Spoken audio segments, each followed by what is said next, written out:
I'm here in New York City. I'm Shauna Smith alongside Brad Smith, and this is Yahoo Finance's flagship show, The Morning Brief. Good morning, everyone. Stock futures rise as a dovish tone from the Bank of Japan spurs investor confidence that the worst could be over for the market sell-off. So let's get right to it. The three things that you need to know to start your trading day. Yahoo Finance's Madison Mills, Josh Lipton, and Jared Blickery have more. That's right, Brad. Stock futures in the green after a three-day rout that ended in a $6.5 trillion market wipeout. The Magnificent Seven names recovering from a $650 billion loss in market cap early this week, adding back over $150 billion in value on Tuesday, primarily driven by NVIDIA gains. Now, one driver of the recovery is hedge funds, according to Goldman Sachs. The big question is, will the buying continue in today's trade? And we'll discuss that right here on set with Citi's head of equity strategy, Stuart Kaiser. And Disney shares are moving to the downside on the back of its third quarter results. Despite beating on the top and bottom lines, the results were overshadowed over continued weakness in its parks division. Disney expects consumer demand to moderate towards the end of the quarter. Overall, the report was positive. The entertainment giant reporting its total streaming division did turn a profit for the first time. Overall, it seems the company's price hikes are paying off, and there's even more on the horizon with new increases set to take effect in October.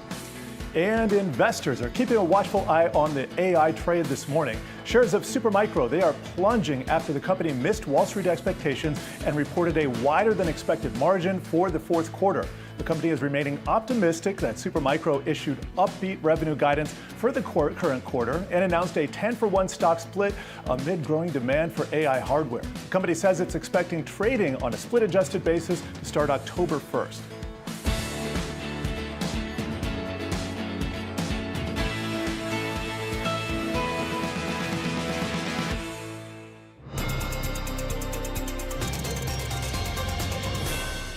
Our top story this morning, stock futures higher after snapping a three-day losing streak. Markets looking to recoup the losses, though, from a global sell-off pegged to a weak jobs report in the U.S. Plus, you've got the unraveling of the yen carry trade. The Bank of Japan, noticing the volatility and acknowledging it, says its central bank will not raise interest rates while there's instability in the markets. Those comments pushing a further weakening in the yen against the dollar. Yahoo Finance's markets and data editor Jared Blickery has more on the moves. Jared, what are we seeing? That's right. A little bit of a reprieve with respect to the yen. And you can see that the yen, the U.S. dollar has actually gained almost 2% versus the yen. That means the yen is weakening, and that is going in the right direction for risk investors, because arguably this whole maelstrom was kicked off last week when the BOJ raised rates to 0.25%. And if you'll recall, U.S. rates are north of 5%. So that's a big difference. And that interest rate differential has been leading people to short the yen and buy assets elsewhere. That carry trade has been unwound over the last few days. And the big question is, when is it going to end? Well, here, this little movement off of the lows here, that is potentially a reprieve. Well, that is a reprieve, but it's potentially the beginning of the end of this episode, this deleveraging event with respect to the yen. Also want to show you a heat map of all the different Forex crosses, and Forex is foreign exchange. All of this red means that the yen is weakening with respect to these currencies. You can see it's down 3% with respect to the Mexican peso, a very volatile pair. But you contrast this with what we've seen over the last year, a lot more green, and we'll have to see how this plays out in the days to come, guys. All right, we certainly will. Jared, thanks so much for breaking down the moves that we're seeing here ahead of the open. Like Jared was saying, stocks moving higher this morning on the back of dovish commentary from the Bank of Japan. So what could this ultimately signal for global central banks and also markets moving forward? We want to bring in Stuart Kaiser. He's head of U.S. equity trading strategy at Citi. And Stuart, it's great to have you here. So as we stand today, we're looking like we're going to open here to the upside coming off of yesterday's gains. I guess the question most investors are asking, is the worst over? What do you think? Look, we think the market overreacted a little bit to the jobs data on Friday. So I think the market is kind of digesting that fact that, the data was weak, but it wasn't horrible. We got a bit of a pullback on Monday. I would kind of put those in separate categories. You had the market responding to the data, and then you had something that was a little more yen carry / positioning driven. The positioning part of it seems to have calmed down a little bit. The data part's going to be ongoing. We have jobless claims tomorrow. We have to see how that prints. The fact is we are in a period of slowing U.S. economic growth, and the market is constantly debating right now, is that going to soft land or hard land, and how do I tell the difference between the two in real time? So I think what you saw Friday is people got a little bit, shocked or scared out by that weak labor market report, and that's just going to be an ongoing process, I think, over the next kind of 2 to 3 months. Claims on Thursday important, jobless data, payrolls data, in early September will be very important too. So that's an ongoing issue. I mean, we saw sweeping de-risking during that sell-off here. What type of risk appetite should investors still be considering, at least as we're seeing some stalling out to the declines right now? Yeah, look, I think what you saw early Monday and a little bit yesterday was a little bit of opportunistic buying in kind of favor stocks. So, I don't think this is the case where you just go all in back on risk. I think this is the case where you have a stock or a sector or a market that you were sort of predisposed to own anyway, and now you potentially kind of buy into that. And I think that's what we're seeing. I think kind of what happened on Monday, you did get a little bit of opportunistic buying, but a lot of the portfolio managers we talked to were kind of asking the question, am I missing something? Like, I didn't expect the market to react this strongly, and it did. And I think, look, when people get a little bit confused or a little bit uncertain, they tend to pull back on risk appetite. And I think that's what happened. It's just going to take a little time for things to calm down and get people re-engaged. Stuart, what do you think? When you take a look at the dramatic move that we saw on Monday, how much of that is a result of the growing popularity of options trading? And I guess to that end, then, how much does that ultimately maybe potentially introduce more risk to the market going forward? Yeah, look, I don't think the move Monday had a lot to do with like zero data and tactical option trading, mostly because it was coming off a weekend, right? So your Friday one-day options had expired. The VIX, when it got to 60, that was pre-market open. You couldn't even really trade that if you were a retail investor. So, I think what it did is it probably put people on edge and got a little bit worried that this could kind of cascade. But, I don't think like the short-term tactical retail options trading had a whole lot to do with Monday just because it was coming off that weekend. But does it add more risk to the market potentially going forward? It does and it doesn't. I mean, by definition, a zero-day position is over at the end of the day. So if you lost money on a zero-day option on Monday, it's because you made the decision on the open to sort of purchase that. There has been a lot of volatility selling in the market in general. You have you have one-day overriding ETFs. You have a lot of vol selling ETFs. So I think there is some concern that if you get a large surge in volatility, that positioning kind of needs to rebalance itself and can cause a little more short-term dislocation.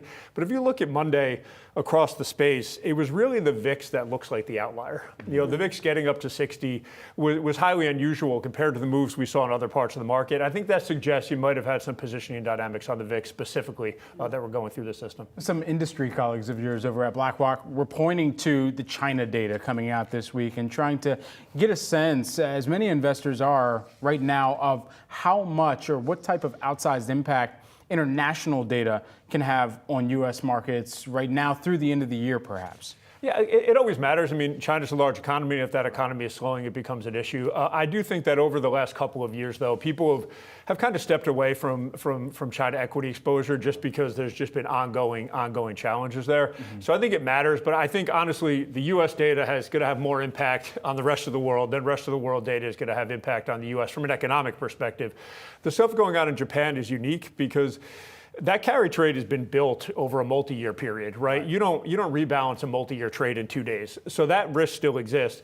And I also think it sends a message to the market that when you paradigm shift economic and monetary policy, that can sort of have some unintended consequences. And that happened when the Fed started raising rates off of zero. And now it's happening to the BOJ raising rates off of zero. And there's some concern, what does it mean when the Fed starts cutting rates? Because that is also a paradigm shift. So there's a lot of policy uncertainty out there that I think the market's trying to digest. Stuart, when you take a look at what the market is pricing in right now, obviously the rising risk of recession, I'm curious from your view, have you been a bit surprised by how quickly that's been priced in? And what do you think the probability of a recession is at this point? Yeah, very surprised by how quickly the market started to price recession risk last week. Just because that Friday, the payroll data for July was a little bit weak. It was actually almost right in line with the average July payrolls from 2009 to 2019. So I think what you're getting here is the first half of the year, you were trading what I would call a higher for longer trade. Growth was surprising to the upside generally, and rate cuts are being pushed out. The last month or two, you're now pricing a slowdown in growth. And the debate is, can we soft land or do we hard land? And to me, like we've been on the record of saying we think that soft landing outcome is really poor risk reward, because as the growth is slowing, you don't know Is it going to soft land or is it going to hard land? Our economists make the joke, every hard landing started as a soft landing. So look, the odds of recession, I mean, our economists have that as a base case in the back half of the year. So you have to, we respect that, the odds of a recession are higher than they have been. But I don't think the data that we got last week was negative enough to kind of start that trade going on. I think what it points to is clients are really on edge here as growth slows and are wondering, did the Fed over tighten, or are they going to get this sort of immaculate, soft landing? And the hard part with that is the trades you have on in those two circumstances are very, very different. The risk reward for the equity market is very, very different. So you're kind of nearing a borderline with a very sharp intersection, effectively. Stuart, great to see you here in studio this morning. Thanks so much for joining us. Stuart Kaiser, who is the head of U.S. equity trading strategy at Citi. Thanks so much. Thank you. Well, taking a look at the Magnificent Seven trade this morning, we're looking at green on the screen right now. Pre-market, stocks looking to recoup losses tied to a global sell-off. Altogether, the Mag 7 stocks added over $150 billion in market cap on Tuesday, but that's not quite recovering from the $650 billion plunge on Monday, but certainly pulling them on the road to recovery. NVIDIA, the leader again today, that's up around 2.5%. Of course, NVIDIA, name in the Mag 7 that doesn't report until later on in the earnings season. August 28th is when we're going to be watching for that report. And particularly here, looking through some of the expectations going into that, Morningstar actually saying that they're encouraged by the management's commentary that demand for its upcoming Blackwell products should exceed supply into calendar 2025. And they see no signs of AI demand slowing either. But remember earlier this week, D.A. Davidson was also commenting on that same matter in the Blackwell chip and really making sure that it was well known that that's likely to be a short-lived and have limited type of impact on the stock right now. Yeah, it's interesting. I just got Piper Sandler's note here this morning in my inbox on NVIDIA, and they're still remaining optimistic. They're saying that the recent pullback that we've seen in NVIDIA, and even after some of yesterday's buying action, they're seeing an opportunity given that recent pullback. And they mentioned the fact that they believe that NVIDIA, regardless of the fact that maybe we are going to see some sort of delay in Blackwell chips, that fundamentally they say NVIDIA remains the strongest player in the AI accelerator space with an estimated share of 80% of the merchant market by 2028. So I think that line right there just really encapsulates how much of a dominant player NVIDIA has been, continues to be, is expected to be here over the coming years in the AI space. And then also speaks to a lot of that excitement, or validates some of that excitement that we had seen, obviously, or lots of excitement, I guess, in the stock over the last couple of quarters. So again, yes, we have seen a pullback, obviously, from those highs. Yes, we did see some buying action yesterday. And I think the note here from Piper Sandler kind of goes with what you were just talking about, where many on the street are advised, or at least see this recent pullback as a buying opportunity, just given the fundamentals of NVIDIA's business and the expected demand and what that trajectory of growth looks like here over the coming quarters. All right, well, Disney results giving a mixed picture for the third quarter. The company posting a profit in streaming for the first time ever, but its U.S. theme parks business missing estimates for sales and profit. Yahoo Finance's executive editor Brian Sozzi spoke with Disney CFO Hugh Johnston earlier this morning. Here's what he had to say. I think investors are trying to figure out how to take this quarter. There were a lot of wins, no doubt about it, but there were a couple, I would say, squishy parts. One of those areas we're starting to see a little early focus on, Hugh, it's the experiences or the parks business. Sales up, operating profits down, but what you noted about moderation of consumer demand at the end of the quarter, towards the end of the quarter, I guess that last month, Hugh, what exactly did Disney see? Yeah, Brian, great to be with you guys, and good morning. In terms of the parks business, I do think people need to focus on the fact that the business grew in the quarter, and the business is a little bit different construction than it was in the past. Right now, 40% of the business is not domestic parks. It's either consumer products or international parks. Now, within that remaining 60% that's domestic parks, we had attendance flat, and we actually saw per caps up a little bit. So in a growing business, we have a little bit of inflation, and as a result, the OI was down. And with that weakening, I think what we're saying is, hey, probably going to see another few quarters of that, and then we expect the business to bounce back to closer to where it was. So, the more important point here, I think, though, is the portfolio for Disney is working really, really well. Obviously, the numbers were great. 4% revenue, 35% EPS growth, 30% guide. But the entertainment business profitability tripled. And we've been talking a lot about, the creative engine really getting back on track. And that's what we've also seen over the course of the last 3 months.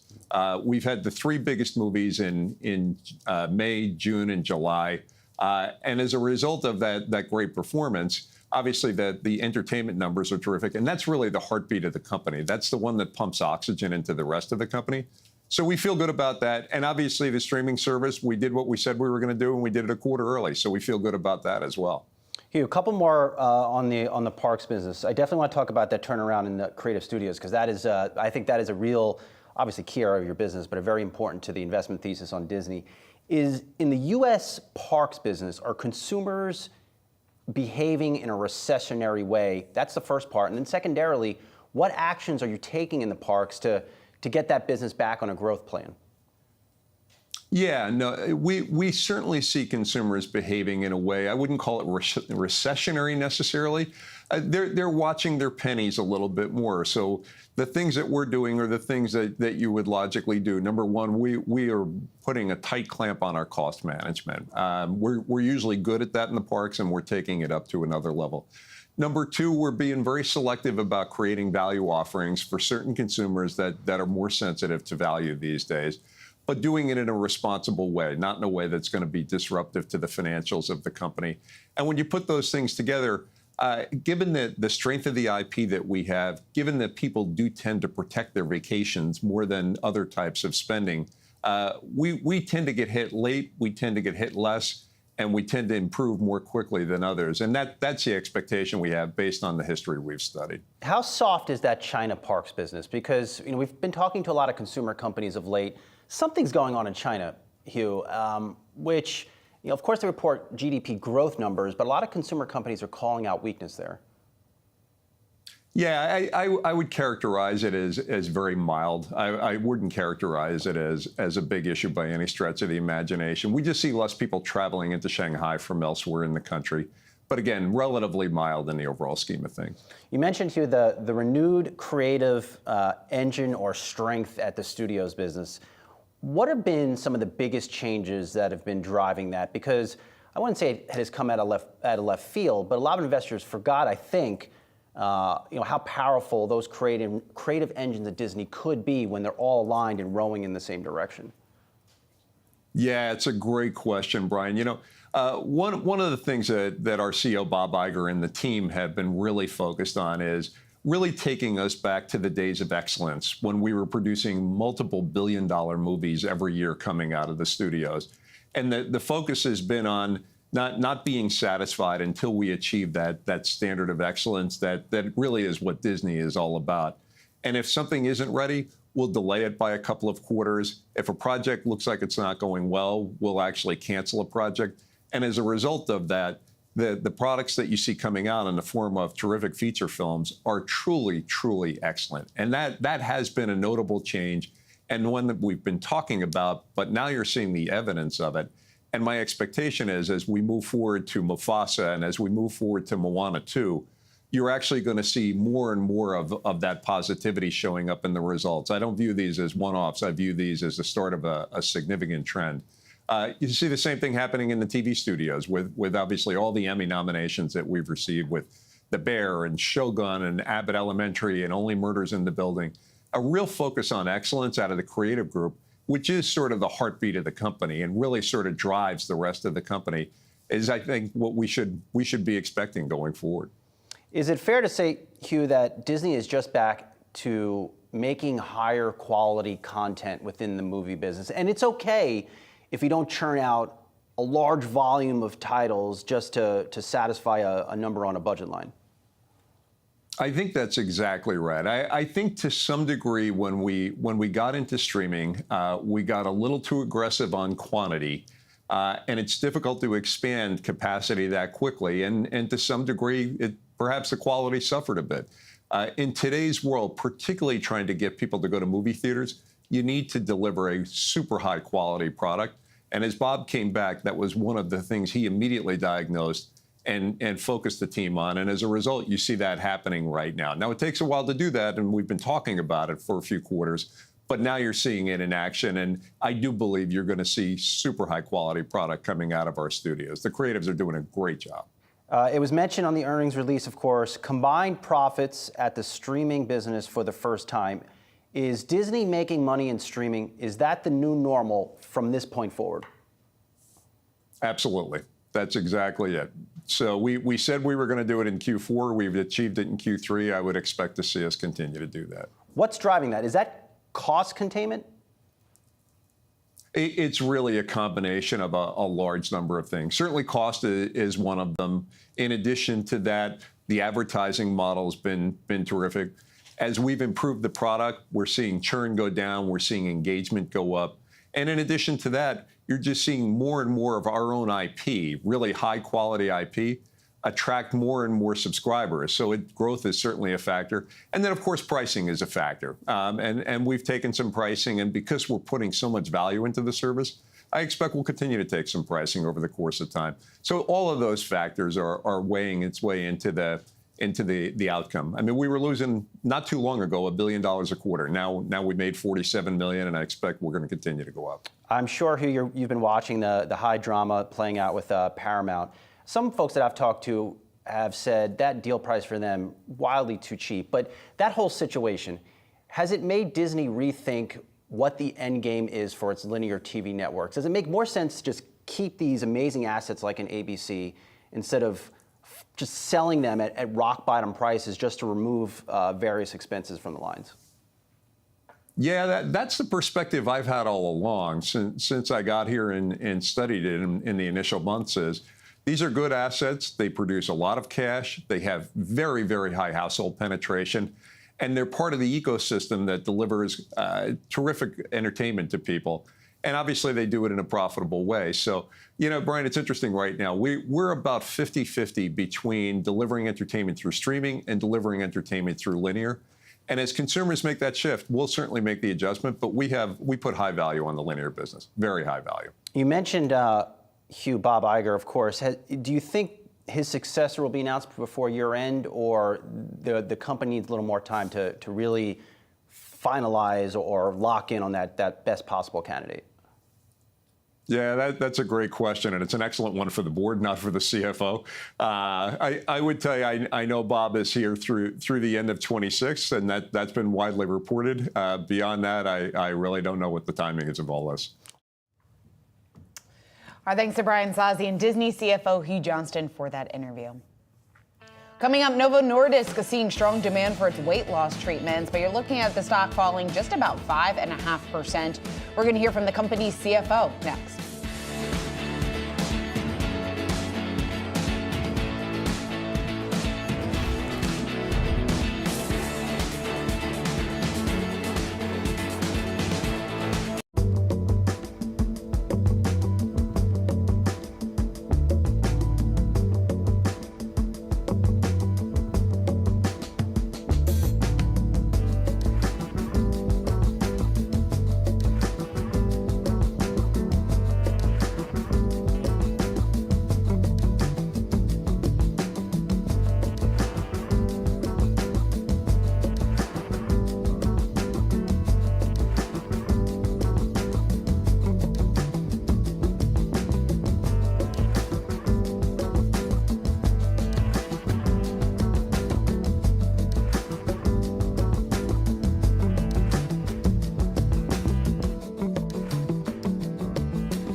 Novo Nordisk shares off just about 5.5% in the pre-market. The company trimming its operating at profit outlook for the full year, but it did raise its sales guidance, and that was boosted by strong demand for its weight loss drugs. Our healthcare reporter Anjali Kamlani has been tracking this, joining us now with more. Hi, Anj. Hey, Shauna, that's right. We know that, of course, the results are out, and the company did report $3.8 billion in revenue compared to the estimates of $4.1 billion, and that miss came from miss in Wegovy sales. And to discuss all of that, we have on with us the CFO of Novo Nordisk, Karsten Munk Knudsen. Karsten, really good to see you again.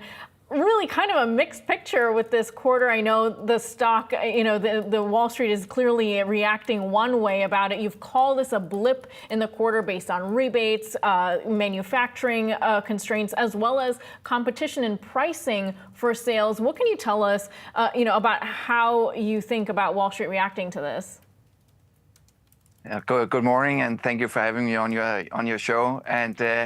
And yes, I called it a blip, and the starting point on our side is that we believe we delivered a really strong set of accounts for the second quarter. We're growing the company 25% in the first half, which is top end of the industry, and we raised our full year outlook top line wise also by a couple of percentage points. So overall performance of the company really strong. And yes, then the market took our shares down, linked to even higher expectations for Wegovy in the quarter.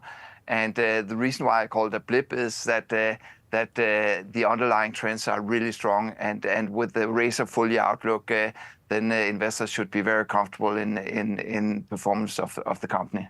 You've also pulled back on label expansion for Wegovy. That's just another hit for the product itself. I know that there's also, a delay on that respect. How is that going to impact longer term revenue, and how should we be thinking about that for Wegovy sales? Well, right now, demand is greater than supply for Wegovy and overall for the obesity market. Given the significant unmet needs, we are scaling Wegovy as we speak already significantly. So we have doubled the number of doses we are supplying into the market compared to the beginning of the year. So significant scaling taking place, and now we have launched in 12 markets outside North America also. So we are gradually rolling out. And the fact that we're resource capacity constraint means that the delay on the heart failure data, which are really compelling, does not have any material impact because we had a dialogue with the FDA, and based on that dialogue, we have decided to pull our file in order to have additional data based on hard endpoints from some of our other trials. So we'll be resubmitting the file in the beginning of next year, and it's not going to have any impact on our top line given the current situation. All right, and we have also got new concerns from North Carolina asking the U.S. Health Department to license your products, the GLP-1 products in particular, in order to help ease the constraints on access and help bring more affordable options to market. I know you've already been facing the compounding problem in light of the fact that you're still facing shortages. Does this sound like an option that Novo would be willing to consider? So first of all, this really starts with the premise that the innovation generated by Novo Nordisk researchers years ago are really making a significant difference for the large unmet need and the large number of patients suffering from obesity. And that granted us of patent protection according to the general rules. And we're maxing out in terms of supply. So we are really supplying as much as we're able to produce. And no, we're not interested in licensing. And even if we did, the time to construct any alternative measures would not be faster than what we are already doing in terms of constructing additional capacity. So we don't believe that is an appropriate way forward. Yeah, definitely. And then finally, you do have another area where the U.S. government is looking at you, and that is on the pulling Levemir, the insulin product, off the U.S. market. I know it's been down really quarter over quarter and year over year, down 31% there. So what is the message to lawmakers? I know Novo's had a meeting set up with them. Yeah, first of all, continuity of care is a key priority for Novo Nordisk. So patients relying on Novo Nordisk medicines for their outcomes is a key priority for us as a company. So we don't take any portfolio choices lightly. In the case of Levemir in the US, we're in a situation where the product has been marginalized over the last 5-10 years through aggressive price demands from payers. So pricing has really come down. Market share has come down. So the product's market share is now below 10% in the basal segment. And then with a lot of other products available in the segment, our choice was to discontinue the product in the US in order to use our resources both in the market and supply chain wise even more productively. So this allocation means that we will be able to reach even more patients than the alternative. And we work with the portfolio, so we have a number of alternatives in our own portfolio. And competition also offers products for that market segment. And I would say finally, Levemir is out of patent. So now you spoke about a license. So if anyone would be up for producing Levemir, then it's off patent. Definitely, and to your point, the numbers make sense and tell the story. We'll have to leave it there, Carsten, but really a pleasure speaking with you again. Thank you so much for joining us today. Carsten Munk-Knudsen, CFO of Novo Nordisk. Thank you for having me. Back to you guys. All right, Anj, thanks so much for bringing us that interview. We want to get to the opening bell on Wall Street. Here we are today, a second day in a row where we are looking at gains at the open. You've got the Dow now up just over 200 points, the S&P up just about 1%. You've also got the NASDAQ up nearly 2%. And Brad, when we talk about a bit of the, I don't know if we would even call it optimism, but the opportunity that investors are seeing right now to buy from those depressed levels coming off of Monday's sell-off, especially when you take a look at some of those tech names. We saw massive outflows of the Mag 7 as we started the trading week. We saw a bit of inflows yesterday. That looks like at least at the open that's carrying into today. And as you go through some of the strategist notes here that we're getting this morning, it seems like at least right now, and we started to hear this, I think, Monday afternoon, carried over into yesterday and then into this morning, that maybe it was a bit of an overreaction, the drop that we saw in the markets on Monday, and investors once again then putting some money to work, coming off the sidelines and finding reason to buy here at the open. Yeah, it wasn't advice or tips that we were giving folks out there watching, but it was some sense of being connected with the investor out there and knowing that if you've been paying close attention that you might be on Monday, might have been sharpening that Ticonderoga #2 pencil or just getting your pens ready to go through that list of, as Stuart Kaiser was telling us earlier, some of the riskier names and identifying where the pullback presented an opportunity for a longer term position, given the historical element of markets over long term have had the propensity to go higher. But of course, it depends upon what your time horizon looks like there. So we'll add that little note and nugget. But at the end of the day, as Stuart was mentioning, there was a massive de-risking. It was fast and furious. But now I think there are a lot of, and this activity over the past 2 days is showing that there are investors coming back in, nibbling at some of these levels right now here. Let's also get on to Yahoo Finance's Jared Blickery. We're going to take a look at what's moving more broadly here. Jared? Well, thank you, Brad. Just look at all the green on the screen behind me, South Africa notwithstanding. But we've got the Dow up 0.2%, and that's actually the laggard of the day. NASDAQ flying high up 1.6%, Russell 2000 up over 1%. And let's take a look at the week that has been in the S&P 500, still underwater by about 86 basis points right there on the week. But I want to point out something. This is a stat that comes via Ryan Dietrich, and he is saying S&P 500 down at least 1% on Thursday, Friday, and Monday. Pretty strong returns across the board. 3 months later, higher 90% of the time, up nearly 10% on average. Year later, up 18 of 21 times, 22.5% on average. So good chance those times felt pretty bad also. And just kind of acknowledging that it always feels bad in the moment when you're down 10%, but sometimes you see the turnaround. And I just want to point out something happening in the Russell 2000. This is a fairly bearish pattern that has emerged, and I'm going to put a longer term long-term chart. This is a 5-year. You can see we had a false break to the upside in 2021. It looks like we just repeated the same pattern here in 2024. So not looking the most bullish for the Russell 2000, but the other indices actually haven't seen as much damage. I just want to point out today, tech is leading, XLK up 2.3%. Only healthcare is lagging today, down 0.5%. And then just going back to the NASDAQ real quick, you can see the mega caps in line here in tow, all green. Broadcom is standout, up over 3%, ASML up 3%, and I'll just put the semis, close on that. A lot of dark green there, guys. All right, dark green, good thing. Jared Blickery, thanks so much, appreciate it. We've got all your markets action straight ahead. Stay tuned. You're watching Morning Brief. Pennsylvania, man.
We got stocks moving to the upside again. It looks like investors are buying some of that action that we have seen coming off of Monday's sell-off. You got the Dow now up 255 points. You've also got the S&P and NASDAQ trading to the upside. When you take a look at the outperformance, at least what we're seeing here in the first couple of minutes of trading, you've got the NASDAQ outperforming there, up nearly 2%, I believe, but still you can see that 5-day number on the top right corner of your screen, still off just about 5% over the past 5 days. We want to talk about where markets are headed. For that, we want to bring in our next guest. We have Brent Schutte. He's Northwestern Mutual Wealth Management's Chief Investment Officer. Brent, it's great to have you. And I believe last time we talked, you were talking about maybe some worry that we could see here of a recession, exactly maybe the risk that could pose here to the market. So it looks like Friday might have confirmed that. So are we in the midst of a recession? How should investors be thinking about it from your view?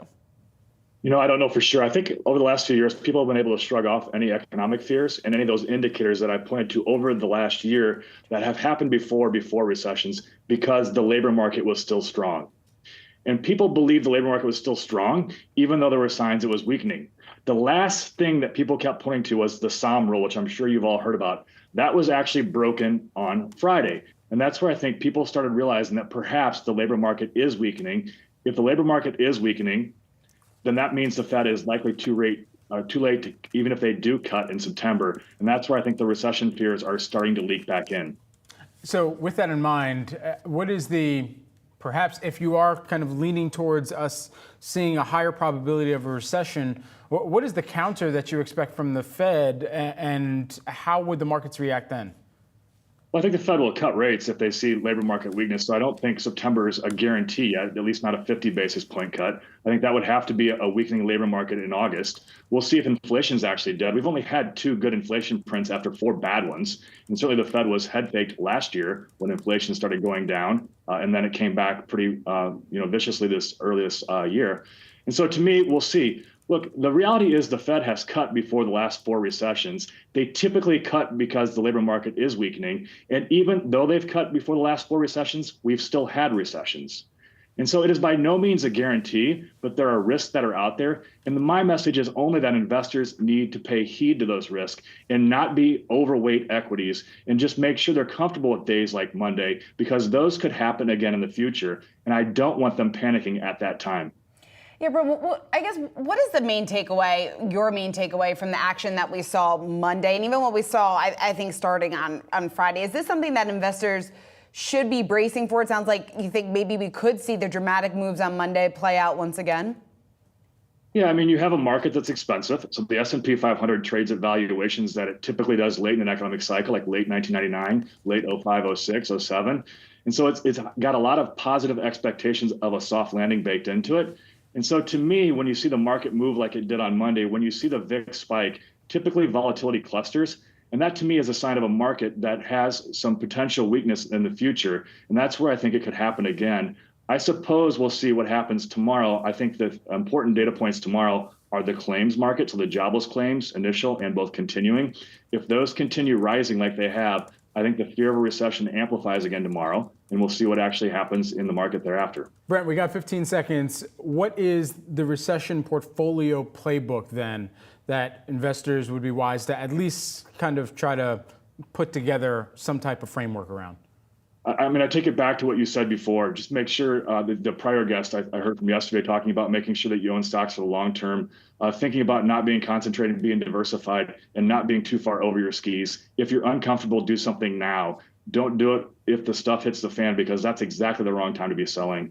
And so have a balanced portfolio, make sure you're comfortable with your risk, and don't lean too far into any one particular segment of the market, such as Mag 7 or whatever it may be. Stay diversified. All right, one more of those Mag 7 names going to be reporting later on this earnings season here in NVIDIA, bellwether we've seen in earnings seasons past. Brent Schutte, who is the Northwestern Mutual Wealth Management CIO. Brent, good to see you here today.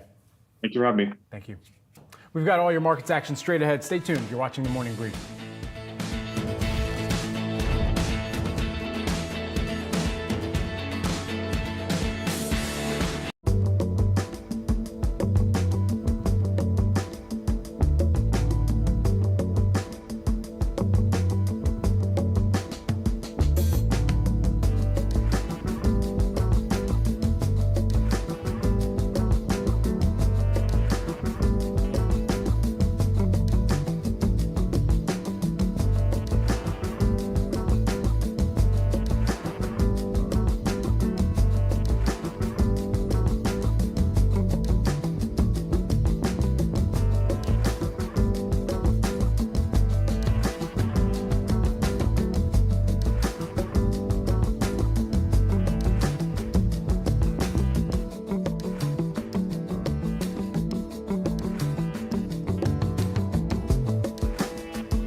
Supermicro shares are plunging. They're off just about 13%. Fiscal fourth quarter results falling short of expectations. The company announcing a 10-for-1 stock split that's set to take effect October 1st. And we have weak profit that's really overshadowing the sales outlook that we're getting here from the company. Despite all that, though, when you take a look at the commentary within this release, when you take a look at the commentary on the earnings call, they still maintain that they're well positioned to gain from AI investments. They talk about the jump in demand from equipment that's powering the the artificial intelligence software. They expect that to continue to drive sales. And Brad, this reminds me of, I was able to speak with the CFO of Supermicro earlier this summer, and we were talking about the opportunity that he sees for Supermicro right now. And he was once again kind of banging the table about the fact that he thinks that it is a massive opportunity given that huge demand, the outsized demand that we are seeing for AI, the fact that companies that are spending, they're allocating their CapEx spending towards AI. And he actually told me that a growing backlog because of the fact that we're bringing really good products to the market, that really is the issue that they are seeing. And it's really still a supply constrained market. So I think that speaks to the demand that they are continuing to see. So yes, a bit of a disappointment there, but remember, this is a stock that has run up, and we take a look at valuation levels, lots of questions about whether or not maybe the massive move to the upside has been justified. Yeah, 100%. And as we're taking a look at this stock chart over the past year, still holding on to gains of 50%. So not too shabby, and up over 87% during 2024. So investors still have a lot to kind of hang their hats on if they've been in this name since the start of 2024. The quarter itself, just to put some numbers on what you were mentioning in the weaker than expected even profits that came through, the adjusted EPS, that was shy of the $8.25 estimate by $2. I mean, that was well off of what the street was looking for there, and revenue just shy of estimates there as well. And then also just looking at some of the adjusted gross margins here, the estimate was for 14%. It came in at 11.3%. Anytime you do that, it's gonna require the street's attention to really try and re-gauge exactly what type of valuation they should be giving to this name, especially post-earnings here. And so that's all it is, especially as they're looking out to the future and still recognizing some of the opportunity that still baked into this year-to-date activity here. Also, let's get a Lyft. Shares of Lyft here sinking this morning after boosting gross bookings for the second quarter that came in on the low end of its projected range. The ride-sharing giant also giving guidance for the third quarter that fell shy of expectations. Shares, they're slipping right now. They're down by about 18% here. Here's what was interesting, and there's going to be even more conversation to be had around this. For over a year, David Risher, CEO, saying for over a year, you've heard us say that customer obsession drives profitable growth. And they said in Q2 they delivered, and drivers and riders are choosing Lyft in record numbers here. They did say that they achieved all-time high active riders and rides here. And that seems to be something, at least in the growth propensity that we've seen exhibited by Lyft, as well as Uber in the results that we got this week as well, that seems synonymous or a common denominator for both of these companies here. Yeah, exactly. When you take a look at the fact that they did, like you were talking about, record driver supply, record riders, they managed to grow profits. They had posted quarterly profit by metrics here of just around $5 million, although they don't expect to be profitable on an annual basis for some years. And that was something that Uber was able to achieve last year. So I think, again, when you stack up these results from Lyft and you compare it to what we saw from Uber, which overall was a pretty strong report, it just shows maybe the widening gap, or the gap that still remains between Uber, which is the leader, the dominant player in this space, and Lyft, which is struggling to gain or regain some of that market share that they did lose. But again, underneath the surface, even though they didn't meet expectations, the fact that they are trending in the right direction when it comes to growing riders, the fact that they did see a 16% jump in rides to and from restaurants, bars, entertainment venues compared to last year, I think that maybe shows that consumers are still willing to spend on experiences. But again, just missing what the street was looking for, and that's a big reason why you're looking at shares under a bit of pressure today. You thought I was joking yesterday when I said people are getting more designated drivers via these ride-hailing apps. They are. I mean, that's where they're going. Proof in the pudding, right there at the number, 17%. All right, let's take a look at CVS, because we're also watching shares of that company. It's off just about 2%. They slashed our full-year earnings outlook. The healthcare giant also announcing a $2 billion cost-cutting plan. and the departure of its president of the Aetna Insurance Unit. So again, a shakeup there in the C-suite. When you take a look at the fact that CVS once again falling to the downside here following their earnings results, they've had some trouble in their healthcare benefits business, pharmacy and consumer wellness segments also struggling. Their total revenue and same-store sales in both of those divisions missing expectations. If we want to maybe put a positive spin on this, if we can, the drop that we're seeing today pales in comparison to what we saw last quarter when we saw a drop of just about 17% following their earnings. So again, this did disappoint, but the move to the downside much smaller than what we saw just about 3 months ago. Yeah, way to find a bright spot within this here, especially for a company that is doing some good work and making sure that people get serviced on the healthcare and benefits management side of the business. But all in, there's a lot of work to be done, I think, and from what investors have continued to track over the course of this year with CVS. I don't know if we could toss up a long-term chart on this one as well, but taking a look at the stock right now, over the year to date, it's been down 29%. So there's still a lot to be answered for from the investors that call. I believe either Just Raptor is ongoing right now, that conference call. So we'll see what more the company has to offer going forward about its own strategy for CVS and really kind of the marriage of both retail that we've seen here as well as the healthcare side of the business. So that is CVS here on the day. Tracking that. Coming up, though, we've got even more. We're going to be looking at Airbnb. Shares are sinking after giving a stark warning about demand in the U.S. We've got that story for you next.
Let's take a look at three big market movers on YahooFinance.com. Airbnb, Upstart, and Hilton. We've got them all for you. First, Airbnb. Shares are sliding here this morning. The travel company lowering its guidance, citing some slow U.S. demand and shorter booking windows here.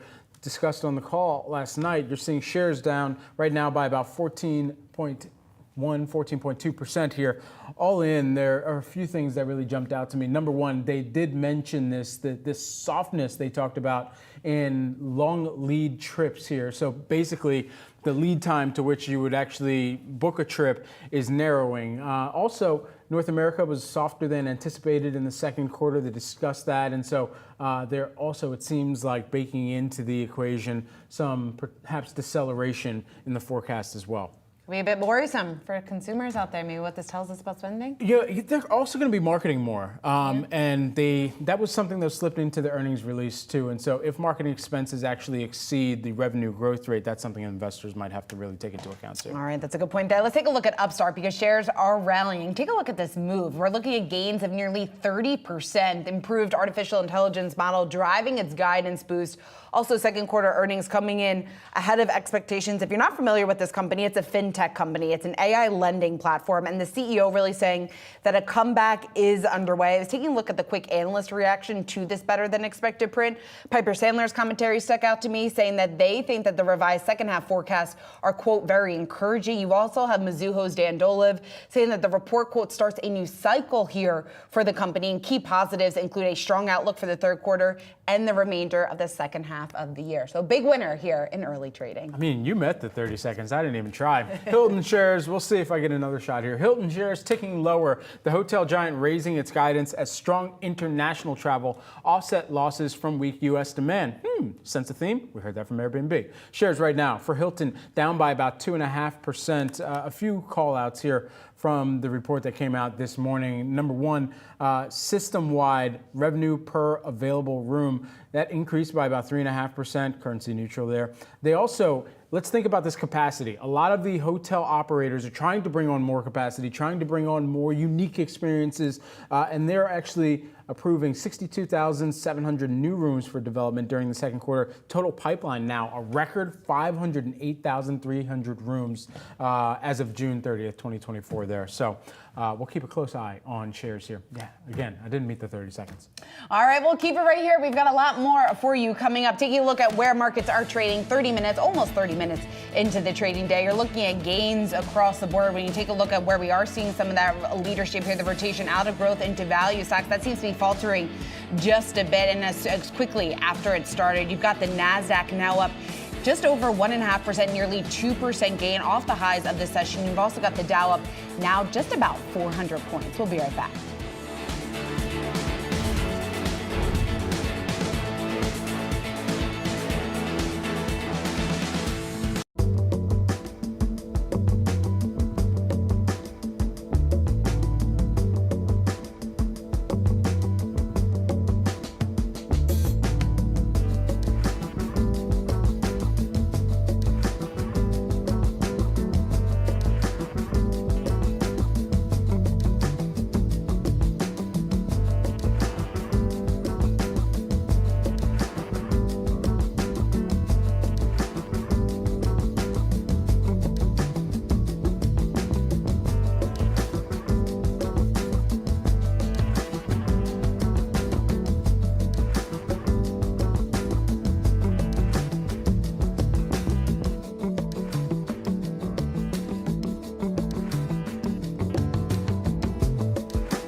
Ever wonder why a stock suddenly drops double digits?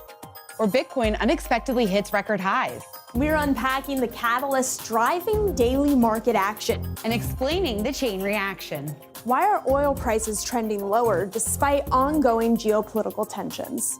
Or why a company's stock is up even though it missed on earnings.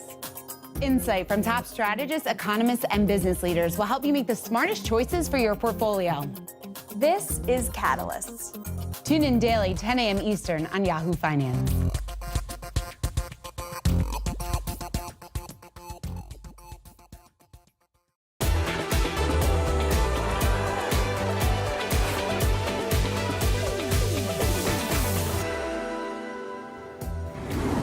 Just after 10 a.m. here in New York City, I'm Shauna Smith alongside Madison Mills, and let's dive into the catalyst moving markets today.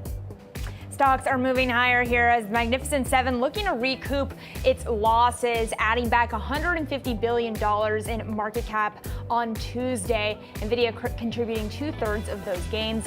But with Supermicro Computers, the latest chip firm, delivering disappointing earnings results, the big question is, what is the next catalyst going to be for the big tech sector? We're going to discuss. And Disney surprising investors with its first ever streaming profit, but it doesn't look like it's enough to offset the weakening parks demand. Yahoo Finance spoke to the Walt Disney Company CFO Hugh Johnston about the weakening consumer. We certainly see consumers behaving in a way, I wouldn't call it recessionary necessarily. They're watching their pennies a little bit more. We're going to get you analyst reaction in just a few minutes. And Disney, not the only company showing signs of consumer weakness in the earnings results here. We've got shares of Hilton and Airbnb moving to the downside today after disappointing results could point to the end of post-pandemic revenge travel. We'll talk about what the earnings cycle overall is telling us about the health of the economy throughout our show. But first, let's take a look at where stocks are trading about 30 minutes into the trading day. You're looking at gains across the S&P and the NASDAQ. The S&P is up over 1.5% here. The tech-heavy NASDAQ is up over 2%, holding on to gains that we have seen as the market has been open for about 30 minutes time here. You've got big tech names like Nvidia, Microsoft, Meta, and Alphabet all coming onto your screen right now and bouncing back. Just taking a look at the gains that you're seeing across the board here. Nvidia up 2.5%, Microsoft is up 2.5%, and Meta is up 3%. Alphabet is also up 2% here. So it looks like Meta is leading those gains. And this comes as we are heading into Nvidia earnings as the next big test for markets. The big question, where can we expect the tech sector to go from here? Joining us now to discuss, we've got Venu Krishna. He is the head of U.S. equity strategy at Barclays. Venu, thank you so much for popping on set with us here during that read. I appreciate it. So you note in your note, you said big tech is in the penalty box, which I loved. Explain to me what you mean by that and why it's happening now. I think if you step back and see, tech is in good shape, by the way, so we still like it. The reason it's in the penalty box is if you look at all the returns you saw from June to July, it was driven by big tech, and it's driven not so much by a revision in earnings upwards, but more about multiple expansions. So they were trading at around 29 times. They went to 34 times, a pretty dramatic move. So we felt that move was pretty dramatic, and which sets up the fact that we are in a highly concentrated market. So if anything were to go wrong, that's the first area we will correct. Now, to be honest, we felt the catalyst may come from rates going up. In fact, it went the other way around. Rates went down, and yet big tech corrected. And now here we're in a spot where we actually like tech again, simply because you're trading in the range of, I think yesterday it hit 27 times. The bottom for big tech was 25 times in 2022 sell-off, right? And if you look at their earnings, how they've done, now clearly the market is focusing more on monetizing AI spend. But the reality is on key metrics, some of the biggest names have done very well. If you look at Meta, they posted very good numbers on digital ads. Sure. If you look at Amazon, they posted very good numbers on their AWS side. And so if you look at individual names, they are checking the box. But clearly, as the focus changes onto the monetization of AI, from here on, you don't want to pay very high multiples. And you want to see actually the monetization showing up in earnings. And clearly, this is a secular trend. And so we're in the early stages of that. Yeah. So Manu, then what does that tell us if you are maybe seeing more of an opportunity now in tech, given the sell-off or the drop that we had seen? What does that then tell us maybe about the broader market? Because here we are with the S&P just above 5,300. If we were to see maybe a return or maybe some momentum return to some of those larger cap tech names, what does that then tell us maybe ultimately about some of that momentum that we could see here return to the broader market? That's exactly what makes us very hopeful. So we have an official price target of 5,600 for S&P this year. And what's interesting is that since last quarter, finally we saw the first signs in which there was some broadening happening. It's been incremental. And we've said that for a while, that we have to learn to live with narrowness, and we have lived with it for almost 2 years now. But now we're coming to a stage where big tech is moderating, and rightfully so, even though their earnings are going to settle at a very strong level, call it 17 to 20% over the next 6 quarters. But the rest of the market is improving. So if you saw at the beginning of the year, they were returning, forward estimates were flat. Then they went up 2%. Then as the earnings started, it was 5%. Now it's 6%, right? So indeed, it is improving. If you look at our earnings right now, the breadth of beats was much broader than historical averages. If you look at earnings growth, broadly speaking, S&P overall, close to 10%.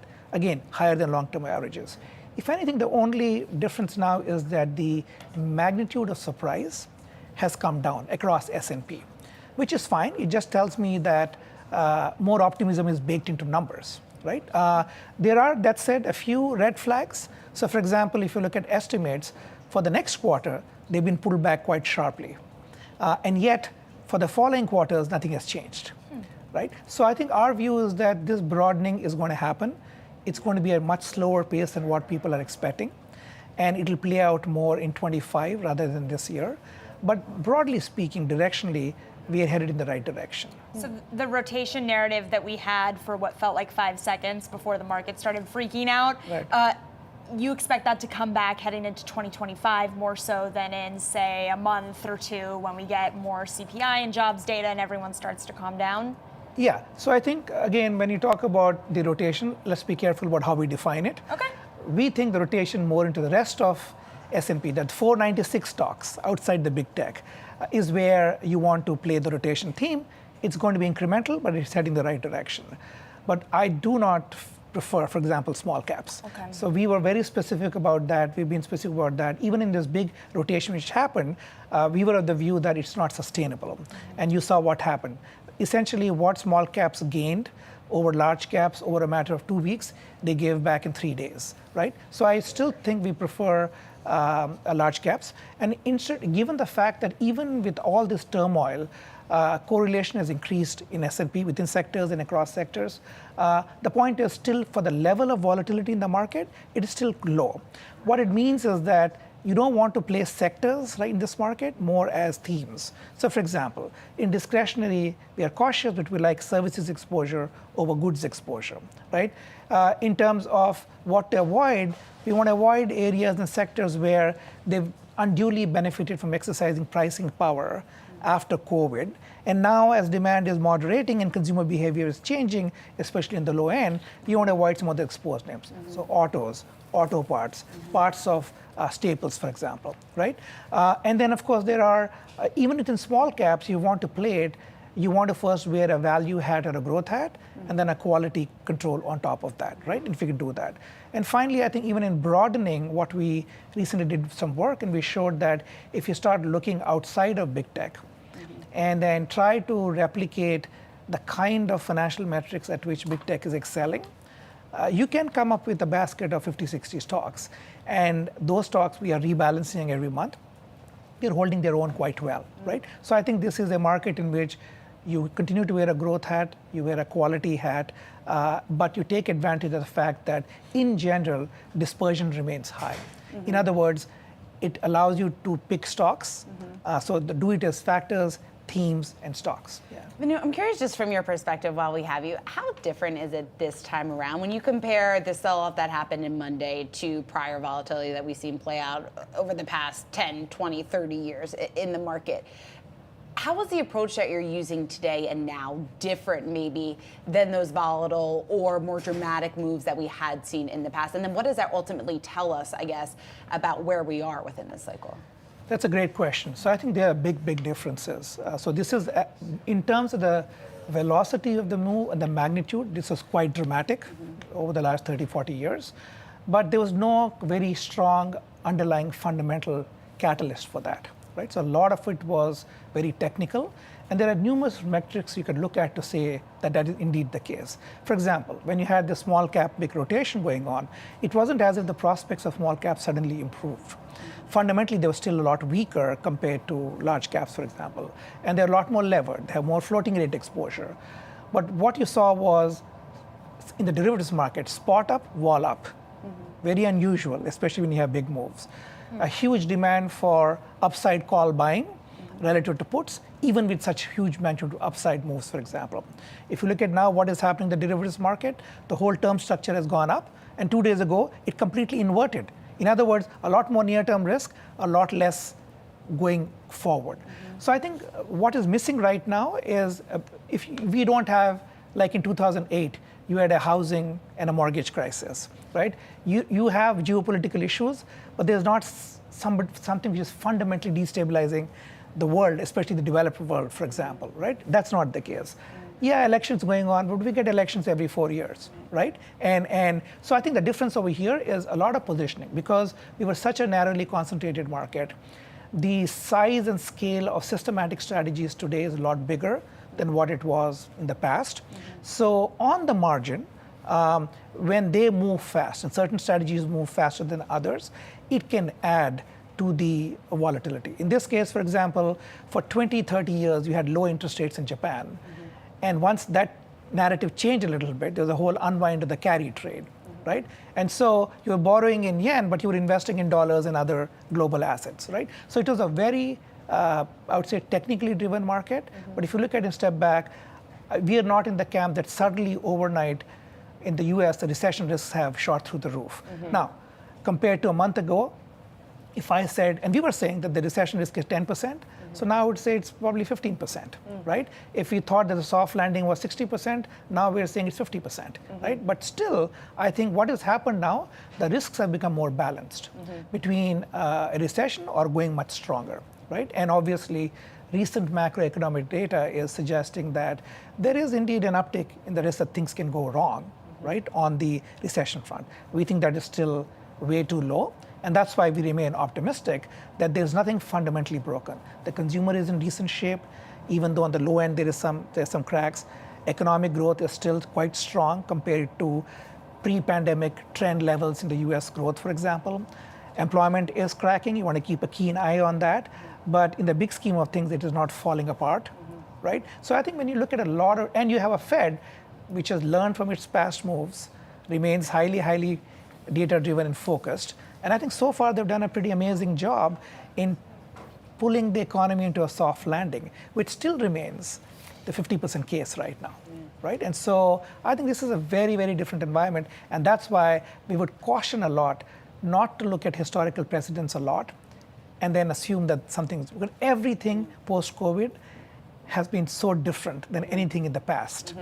You got a vaccine in 6 months compared to 10 years what it took earlier to get a vaccine. Right? You got a recovery which was indeed V-shaped. The amount of stimulus we injected into the economy was significantly higher than the amount of lost wages post-pandemic, right? The yield curve has been inverted for close to 2 years. So it goes on, and yet we are doing fine, right? So it doesn't mean you don't keep an eye on stuff, but I think these moves are very technical, short covering, systematic driven, and they're not going to last. It's going to unwind very quickly. The other way around. Reassurance there. We like that. I'd like to end on a positive note. Venu Krishna, great to have you. Thanks so much for joining us here in studio. Head of U.S. Equity Strategy at Barclays. Thank you, Venu. Thank you. Well, stocks rebounding from Monday's $1 trillion sell-off as the Bank of Japan walks back rate hike expectations. Data out from Goldman Sachs showing that hedge funds spent the start of the trading week buying the dip, buying individual stocks at the fastest pace that we've seen since March. For more on this, we want to bring in Yahoo Finance's Josh Schaefer. I almost just said Jared Blickery. Josh, we only talk to you multiple times a day. All right, talk to us just about maybe what I'd rather hear from Jared.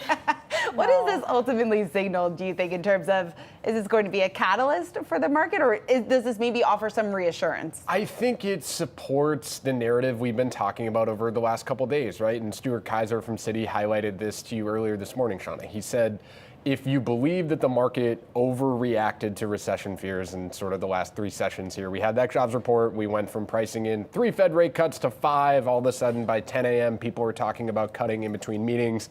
Felt like we really just expedited very quickly. Yes. And if you were in that camp that, okay, maybe we didn't price in recession risk enough, but maybe we're now pricing it in too much and other stocks that I like are just being pulled down in this, it sort of makes sense to be a buyer or nibbler, as some of the strategists that have come on air said, right? Maybe I'm not, and Stuart said this as well, he's not pushing all of his chips into the middle of the table, right? And saying, I'm calling bottom. But it's okay, if I was looking at sectors that I liked and they're all getting weighed down by some version of a yen carry trade and a short volatility spike and the VIX hitting 60, maybe it's time to just buy some of the things I like. So it's not necessarily surprising to see this data that I should point out was compiled by Bloomberg in a nice article over there, pointing out that, yeah, institutional investors on Monday, if their thesis hadn't changed, which is what investor advice always is, right? Let's take in this new information. Does that change how I'm actually looking at the outlook? And if that doesn't overall change your outlook for either the economy and how that's going to impact stocks or just the stocks you're looking at and the potential earnings there, then it makes sense to come in and probably be a buyer. And what's interesting to me, too, about this and the reporting from Bloomberg is that it's hedge funds doing the buying, which typically dip buying, you would see a lot of that activity coming from retail. I know that retail investors can sometimes be a bearish signal, whatever their activity is. Is it more of a catalyst to the upside for markets that we are seeing the activity specifically from hedge funds? If you want to call them the smart money, then sure, right? I mean, like if that's should I? I don't know, right? I mean, like that's just like are they the smart money? I mean, probably, right? They probably know a little bit more than a retail investor buying, so maybe that means that that's where the street feels like things are right now. I just think it's in line with what the commentary has been over the last few days. You have not heard a lot of people say, this is what I thought was coming, and there's going to be more drawdown. We haven't sold off enough. Maybe, yes, people have talked about we could go down further, but there is not an imminent recession being priced into this market. So I think that is really just the key thing to take away here. And I think as far as flows go, we're going to get more data as the week comes on, right? Monday just happened, and usually you get pretty consensus data by the time Friday comes. You'll get a feel for the flows for the rest of the week too. I think that's an important point. We bounced a little bit yesterday. You were only up 1%. We can talk about if that's good or bad, right? There's sort of two spins there. You could argue you should have been up 2% or something like that. But I think once you get to the end of the week, Maddie, maybe we'll have a little bit more insight into where people are. And then I also think, where's retail buying is perhaps the question too, right? Is retail buying AI stocks? Are they buying crypto? I know Dogecoin was up 7% yesterday. Like, do you get that sentiment boost? I don't really know yet. I think we'll have a better sense as the week goes on and we get a little bit more data and also have just a better feel for how the week ends after such a rough start. That's a really good point. All right, putting it all in context and answering that question. All right, Josh, great stuff. Thank you. Let's take a look at Disney because shares under a bit of pressure today as weakness in the company's parks division weighing on third quarter results. You're looking at losses of just about 2%. The company's total streaming division turning a profit for the first time ever. Yahoo Finance executive editor Brian Sozzi spoke to Disney's CFO Hugh Johnston about this. Here's what he had to say. We said we were going to do it in Q4. We've achieved it in Q3. I would expect to see us continue to do that. We were losing not too long ago $1 billion a quarter. Now we made $47 million, and I expect we're going to continue to go up. For Analyst Reaction, we want to bring in Ken Leon. He is the Director of Equity Research at CFRA Research. Ken, it's great to have you. So when you talk about Hugh Johnston, no surprise, he remains confident in the ability here for Disney to continue this momentum and continue to turn a profit within their streaming division. What do you think? Well, it's great to be here, and Disney is not participating in the market, as we know. So let me just set the stage. This is one of the premier companies. Hugh Johnston only did a 30-minute conference call with analysts. There's 22 analysts with buys out of 34 analysts. We have a whole rating. The consensus of these analysts is a target price of 122. Today, we lowered ours from 100 to 98. we have a whole rating. And our conclusion is kind of like where we were a year ago. It's extremely difficult to get all of Disney's businesses moving in the right direction for corporate growth. Additionally, moving into a softer economy and a consumer that is watching their budgets, the parks got hurt. And you, Johnson, can speak to getting to profitability and streaming, but the numbers are very small. So in aggregate, they have a lot of challenges. The businesses are diverse, and I don't think investors really need to look at the near-term opportunity because they can't put all these businesses aligned for positive growth. Ken, I'm fascinated by that because if the problem is that it's difficult for Disney to get all of its businesses going in the right direction, what solves that ever? So there's been, analysts saying perhaps there's some businesses that either get downsized or spun off, ESPN, but we know they just paid up. Live sports is so exciting, whether it's been Comcast with the Olympics. So you're going to pay huge for the NBA rights, which they did. And then again, when you look across at the other areas, advertising is always questionable. And parks was really where you hold the line and you're going to spend $60 billion over the next 10 years for parks, some new cruise ships, and you put it all together, shareholders are not getting healthy returns on investment or buybacks in a big way.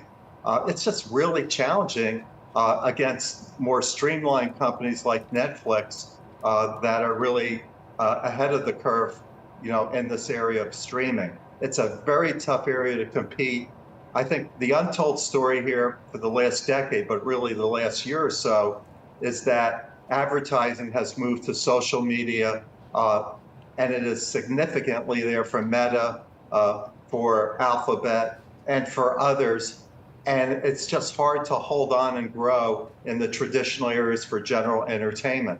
So I think we'll have to watch Disney, but I'm highly confident that the fourth quarter that they report is not going to have outsized growth in all their areas for profitability. It's challenging. Let's broaden this out a little bit then, because if the bullish signal from your view, Ken, is that ad revenue, you don't just cover Disney. You've got Paramount, Warner Brothers, Netflix, of course, among others. Which of those names do you think stands to gain the most from capitalizing off ad revenue moving forward? Well, it certainly is Netflix, but it's also in music streaming, Spotify. And advertisers follow where viewership is going, which is the continued pivot from legacy networks, which the other companies you mentioned have, including Disney, and Netflix doesn't. But then again, it's also digital, so it's very agile in terms of turning it on and turning it off, what is called the spot market. And then you're also competing against Amazon, YouTube TV, TikTok, and others. So, it's not like the companies here in traditional media entertainment have it to their own. They don't. Ken, when it comes to some of the headlines coming out of the earnings call just moments ago, there was some talk about Hulu, with Disney saying that it might have to pay $5 billion more for the Hulu stake. I'm sure you were on the call. We saw the shares extend the decline to just about 3.5% on those Hulu negotiations. I'm curious just your reaction to that and how big of an overhang. Is that going to be an overhang here for the stock moving forward? Well, it was kind of a brush over on the call. Not much said there, but essentially that they're talking. So what do we have here? We have an option put call where Comcast, which owns the minority share of Hulu, put it to Disney to buy it out, at least $9 billion, maybe more, which is what the market investors expect. Not sure why it's taking so long, but Bob Iger did a 360 maybe 12 months ago, didn't like general entertainment. Then he's looking at streaming besides sports and saying, we need general entertainment, so Hulu rounds out our offering along with our family Disney Plus. That's where we are. The deal will get done. They'll probably close this deal year end or January. I'm not sure that's a driver or a catalyst for the stock. All right. Ken Leon, always great to get your insight. Thanks so much for hopping on here with us this morning. Director of Equity Research at CFRA. Thank you. Well, more trouble for CVS. Shares are lower after the company slashed its profit outlook. Is now the time to buy? We're going to get analyst reaction when we come back.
Shares of CVS moving to the downside, down over 1% on the back of its second quarter earnings. The company missing on revenue and slashing its full year profit outlook as rising medical costs weigh on its insurance unit specifically. For a deeper dive on these results, we are joined by Brian Tanquilut. He is Jefferies Healthcare Services Equity Research Analyst. And Brian, it's great to speak with you. Listen, we've had you on for the past several quarters here, and we're always talking about a negative stock reaction to an earnings result from CVS. What do you think the company needs to do to turn things around at this point? Hey, Betty, thanks for having me. And what I would say is, look, I mean, as we've talked in the past, the challenges, and in your intro, you mentioned it, right? We have higher than expected utilization trends across healthcare, and that's impacting insurance companies. And so if you look at actually CVS's results from the second quarter, the challenge is very isolated in their Aetna insurance business. So the answer to your question is what inflects the stock from here? We need to see improvement and better visibility into that insurance business. And from that point forward, I think if management can guide the double-digit earnings growth next year, EPS growth next year, that's what investors are looking for. Now that we do have a change up at the top here, after Aetna's insurer here, is that something that's reassuring to the street? Do you think that that is the right move? Yeah, I think, you know, what's interesting is I'd say two things, right? I think that a lot of investors were expecting that first, that they would miss the guidance that they revised to last quarter, and that the real number was somewhere with a 6 handle on it on EPS, and that's what we saw today. And then second, I think most investors were expecting that there was going to be a change at the top, one way or the other. We've heard that from a lot of investors and even from folks in the industry. And I think seeing this change happen or get announced today is within the range of expectations. It looks like they have a plan, they have a strategy in place on how to turn the business around in 2025. They're repricing their contracts with the government, and they're pulling different levers here on the cost side to try to get again to that double-digit EPS growth next year. So the plan is in place. It's a matter of execution. Karen Lynch, longtime Aetna CEO, got into CVS. She's taking over the reins of that insurance business. So I think people will feel a little better that she's really taking charge of the issues that have impacted the stock over the last year. I want to talk to you about November and the upcoming election and the extent to which either candidate entering the White House come November could impact stocks within the healthcare space specifically. Do you see CVS in particular being, I guess, at risk or as one of the names that could be impacted either positively or negatively based on future policy coming from the White House? Yeah, great question, Maddie. I think as we look at the landscape, the political landscape, and what it could do, right, especially on sentiment for these managed care stocks, these insurance company stocks, I think CVS, is in that bucket. Drug pricing is another area of focus for politicians as we think about the election. So they have some exposure to it, but I would say on a more fundamental basis. I mean, it's probably going to take more Congress than the presidential election to make these changes, but from a sentiment perspective, from a perception perspective, the outcome of the elections will have a little bit of an influence on how these managed care stocks trade past November. All right, Brian Tanquilut, always great to get your insight. Thanks so much for joining us here. Jefferies Healthcare Services Equity Research Analyst. Thank you. Let's take a look at Shopify. It's on the move here this morning. Shares are actually surging up just about 24%. Look at that move. Sales and profit beating expectations in the second quarter.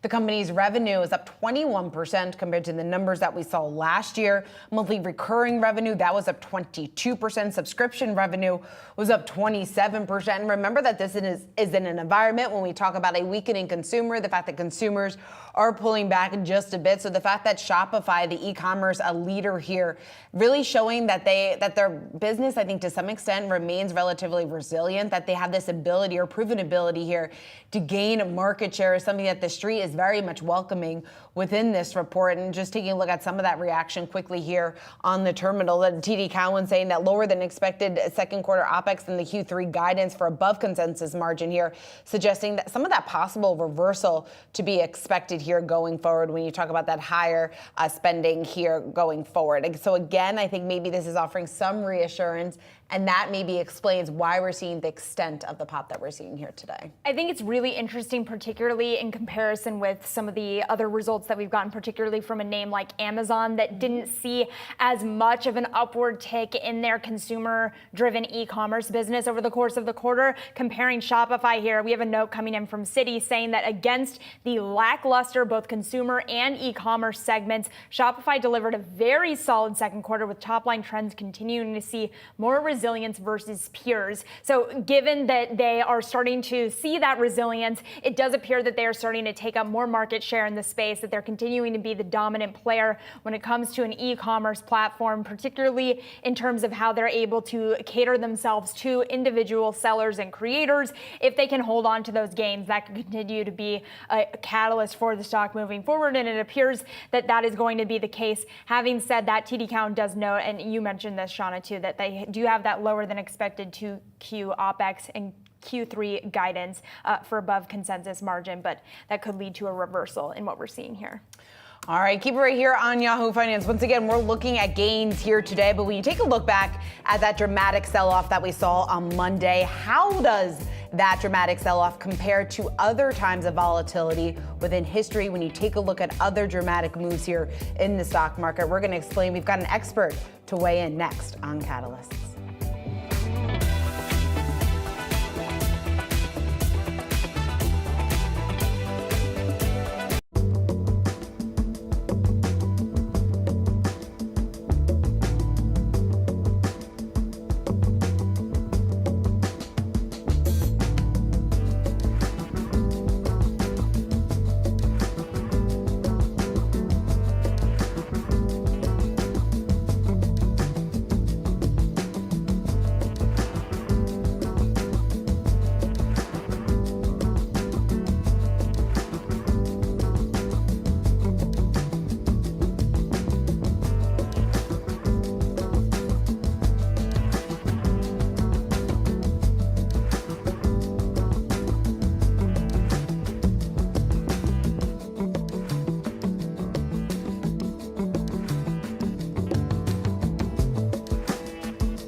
Stocks holding on to gains here as we are just about an hour into the trading day, continuing to bounce back from that 3-day global sell-off. But to understand the relief that you're seeing on your screen right now, you got to understand all the factors that came together to drive the original sell-off we saw. So let's dive in with the first big driver, the unwind of the so-called carry trade. Now, as a reminder, that is when investors borrow at a lower cost from one currency, in this case the yen, to invest in a higher yielding currency. In this case, that was the dollar. So let's jump back to last Wednesday. That is when the Bank of Japan initiated its largest rate increase since 2007.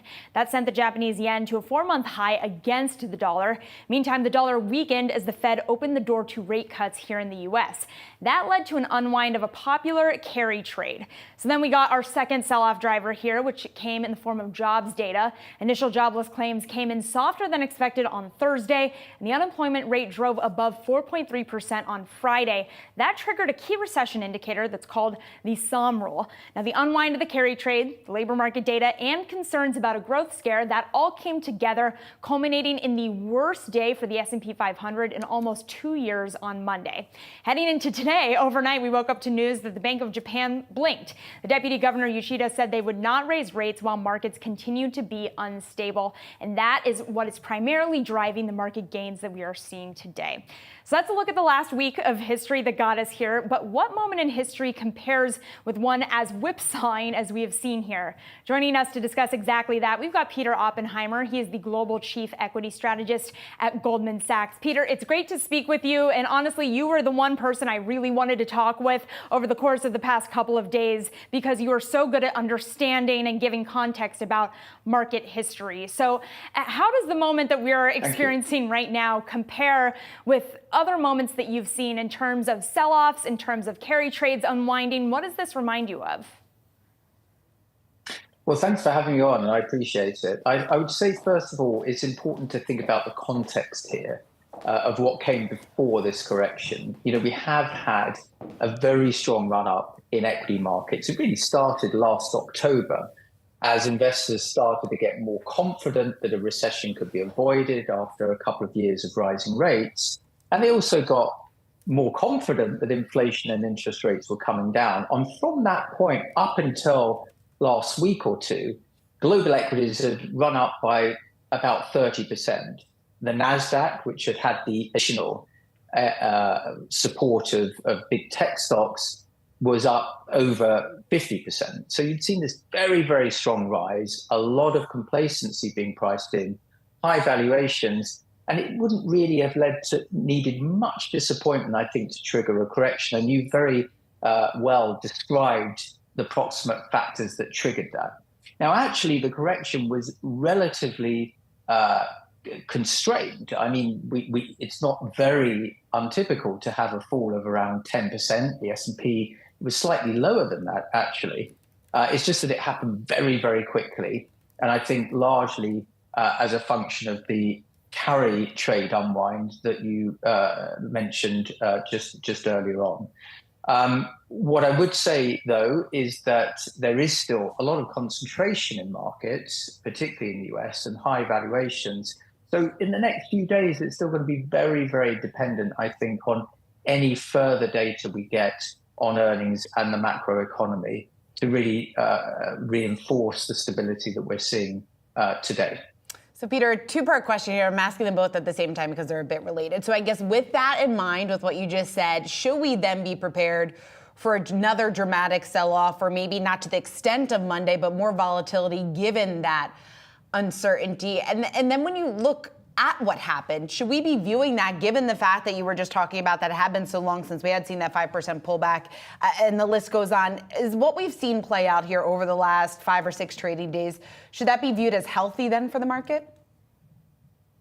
I think healthy, again, importantly, in the context of what we've seen in the 6 to 9 months before it. You know, very, very strong rise in equity markets globally, particularly in the US, with very low volatility.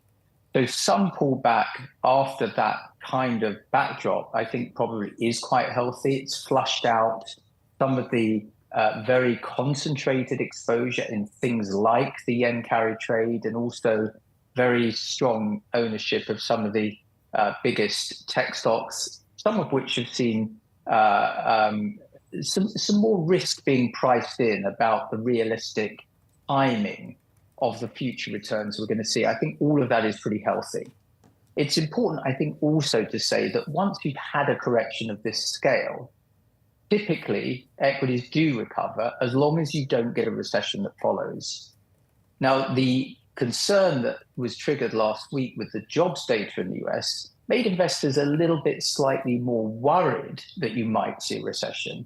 But our own view, and the economists at Goldman Sachs think that a recession is still not very likely. They put it at about a 25% probability in the US over the next year.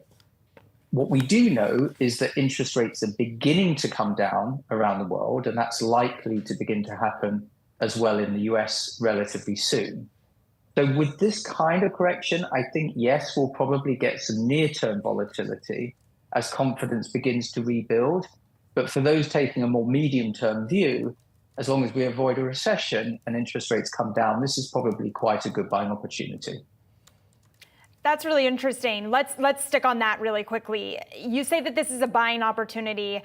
How long do you think it's going to stay a buying opportunity? Well, everything in the end comes down to timing. Very short term, we could easily see a few more pullbacks. I think a lot is going to depend on any earnings news that we get. And we've seen even today and yesterday, any companies that are announcing earnings or outlooks that are a little bit less good relative to expectations are being heavily punished. And I think that's going to continue over the next few days as we get through the second quarter earnings season. And that could leave the market vulnerable to some pullbacks.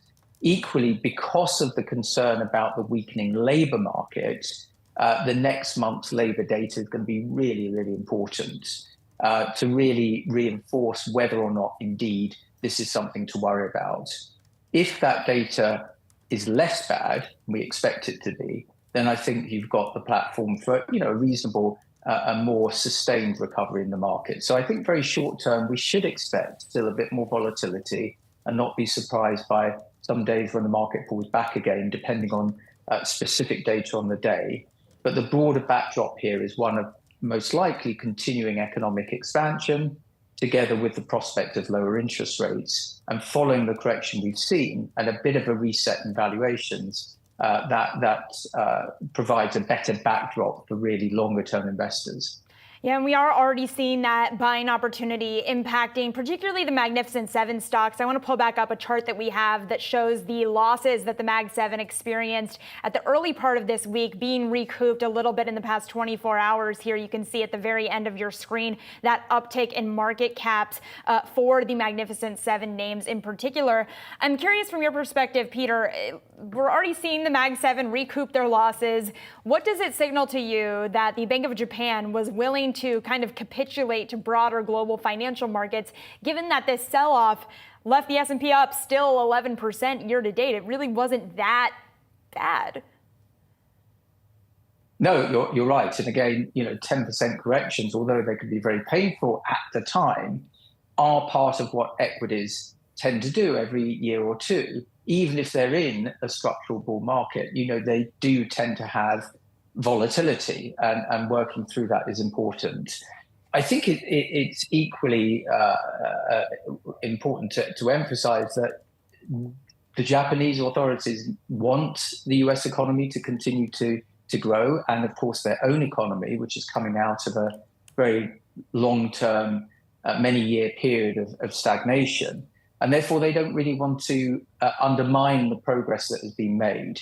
Of course, the speed of the corrections we've seen over the last few days have been such that it's caused pause for thought from central banks like the Bank of Japan. And it's now saying that they won't continue to raise interest rates while there's a lot of volatility. And I think that's deliberately a statement to stabilize concerns. And of course, we've had some comments from the Federal Reserve as well, that although their decision is still going to be very dependent on the actual data that comes out, on balance, we are moving to a period where we should be expecting to see interest rates come down. So I think all of this is understandable in the context of the news that we're getting. And of course, rapid movements in equity markets and other financial assets are important from an economic perspective because they feed into what are described as financial conditions, the transmission mechanism into the real economy. And so I think that the speed of those moves and scale of them and the breadth of them across global markets really led to a bit more supportive, at least rhetoric coming out of central banks. Peter, really great insight the there. The important thing just to add, if I may, is that at least central banks have an opportunity, if they need to cut interest rates now without the fears of high inflation. Remember, over the last couple of years or so, as inflation was reaching very high levels, it would have been very difficult for central banks to justify cutting interest rates. And those concerns are much less significant now. Yeah, certainly shifted. Well, Peter, like Maddie said, she's been asking for you, I think, for just about a week now. So you really made her week by coming on with us here this morning. Peter Oppenheimer, great to have you. We hope to have you back here on Yahoo Finance again soon. Global Chief Equity Strategist with Goldman Sachs. Thank you, Peter. Keep right here on Yahoo Finance. We've got much more of your market action ahead. Again, you've got Bitcoin hovering just around 56,000, a bit of a bounce back here, although we are looking at losses of about 0.6% today. A bounce back, though, from those levels when it fell below 50,000 briefly on Monday. We're going to discuss what's next when we come back.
Bitcoin under pressure slightly today, down just around 0.2%, continuing its volatile week.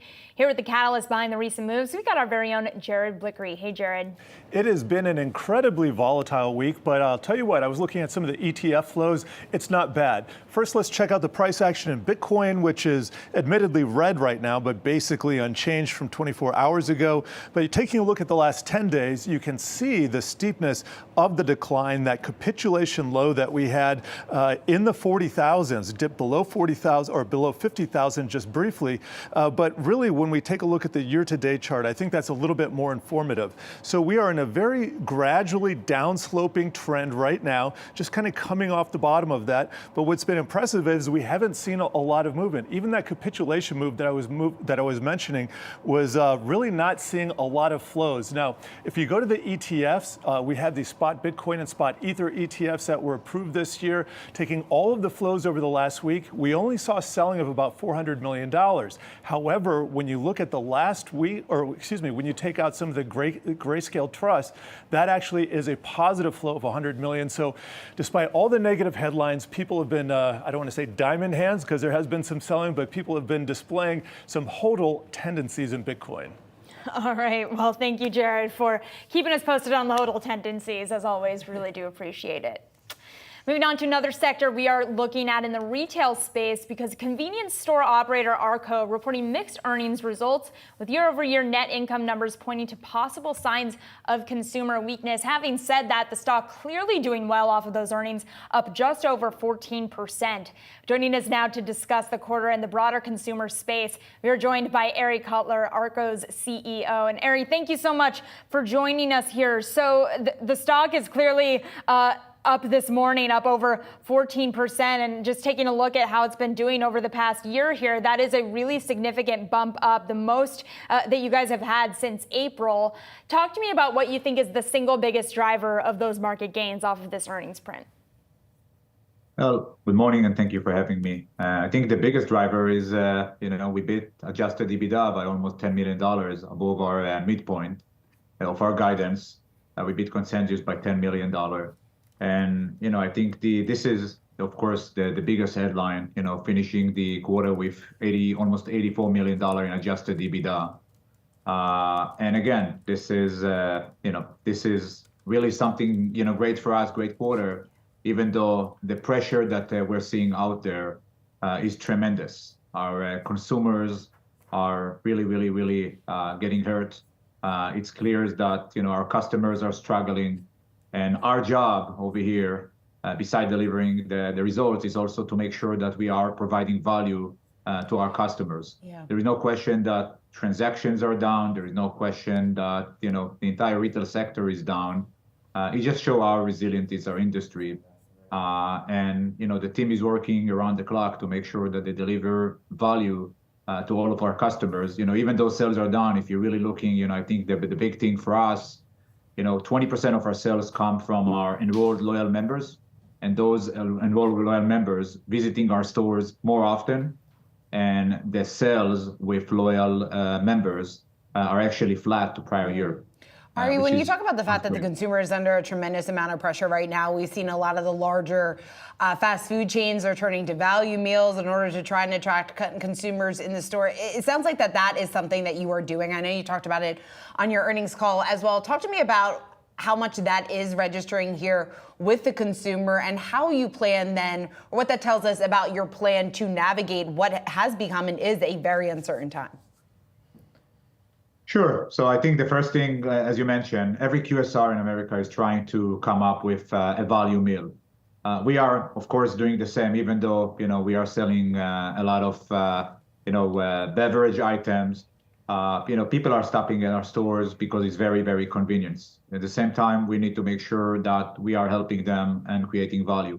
I'll give an example. I think we are the only convenience stores or a QSR retailer in America that sell a chicken sandwich for $2.99, and you can pick up a 20-ounce, basically any Coke product for free. I don't think you actually have projects like this or promotions like this. We are selling a whole pizza for $4.99 for our enrolled members.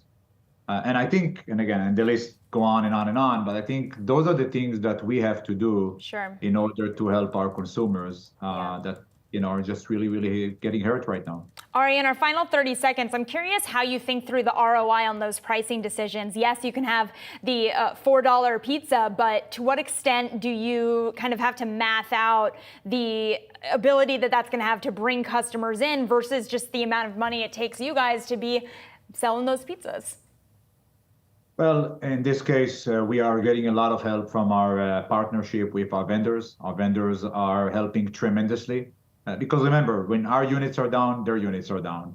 And I think the vendors are doing a terrific job over here. And I can tell you that whatever we get from our vendors, we making sure to push everything towards the consumers. So I think it's a really partnership between the vendor community and us as a retailer to help the consumers during this time and during this pressure. It's not just the retailers that have the pricing power there, Ari. It's a good reminder for our audience and for the economists out there. Thank you for joining us. We do really appreciate it. That was Ari Kotler. He is Arco's CEO. Now, coming up, stay with us. We got much more on Catalyst right after this break, and we're going to continue to cover the market moves, recovering a little bit to the upside this morning after that break.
Let's do a final check of the markets. To close out today's show, you're still looking at gains on your screen. The NASDAQ up nearly 2%, around 1.8% there. The S&P is up a little over 1.5%. You can see gains continuing across the Dow Jones Industrial Average. And this comes, of course, after the record-breaking three-day rout that we've been seeing across the major indices and seeing that recovery today as the carry trade starts to get a little bit of hope, Shauna. All right, we'll keep right here on Yahoo Finance. Coming up, we've got Wealth. It's dedicated to all of your personal finance needs. Brad Smith has you for the next hour. Stay tuned. We'll see you tomorrow.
Welcome to Wealth, everyone. I'm Brad Smith, and this is Yahoo Finance's guide to building your financial footprint. Our community of experts is going to give you the resources, tools, tips, and the tricks that you need to grow your money. Hey, on today's show, stocks are looking to recover losses from a global sell-off that we had seen.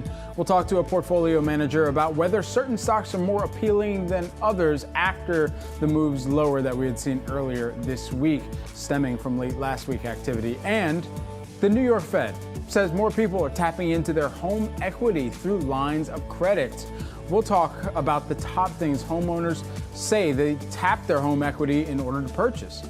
Plus, we're nearing the start of another school year. We'll talk to an expert about how students can afford college without going broke. All that and much more during today's show. But stocks are in the green for a second day, recouping some of their losses after a global sell-off earlier this week. To discuss how you should think about investing during the rebound, we've got John Belton, who is a portfolio manager at Gabelli Funds. And John, perhaps we start there. I mean, is it too early to call this a rebound? Thanks, Brad. Thanks for having me. Well, I mean, I think the outlook for stocks is still relatively healthy. I think this recent drawdown, it's important to take it in context. You've had a really strong 12, 18-month period for stocks. The market was sort of priced for perfection. In the background, you've had some data softening. You've had the labor market starting to cool. And then you've had some of these positioning dynamics, which have gotten a lot of press coverage with some of the yen carry trade unwinding and maybe some Japanese institutional investors repatriating capital. So all these things sort of came to a head at the same time and caused this drawdown. Now, I think from here, you're at least at a healthier place in terms of where valuations are, especially with interest rates likely coming lower. So from here, really, you just have to follow the data. Which is always the case, but particularly right now, I think the stock market's going to trade with labor market data, with growth data, and with company-specific data. So I think it's kind of case by case. There's certain sectors, certain companies that seem better positioned, but I do think over the long term, stocks have been and will continue to be a good asset class to invest in. It seems like, and as you were talking about valuations, naturally a lot of the Mag 7 valuations that had gotten really high came to mind for me. How do those Mag 7 names look post pullback or post perhaps drawdown that we had seen, and where investors should be identifying where there are risky assets out there versus less risky that they can perhaps look for a long-term time horizon at? Yeah, I mean, I think it is kind of case by case. But overall, if we're talking specifically about the Mag 7, I'd say for the most part, headline valuations are reasonable. The thing we're most concerned about is, are these earnings estimates right? Are these companies going to be able to deliver on these earnings expectations?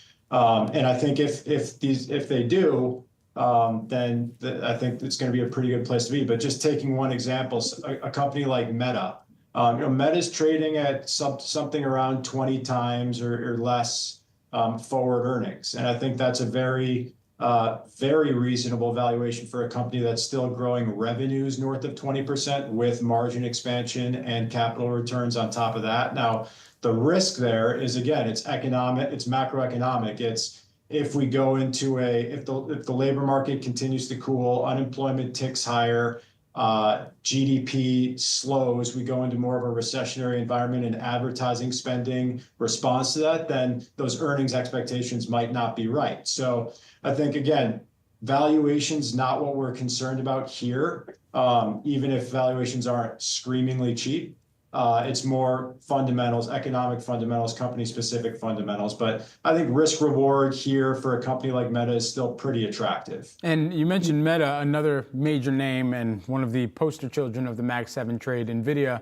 I mean, what do you think of NVIDIA right now? We're a couple of weeks still removed from its earnings report, an earnings season where Mag 7 names, as FactSet, have been continuing to track week over week. Mag 7 names were really the contributor to the earnings growth that we had seen last week.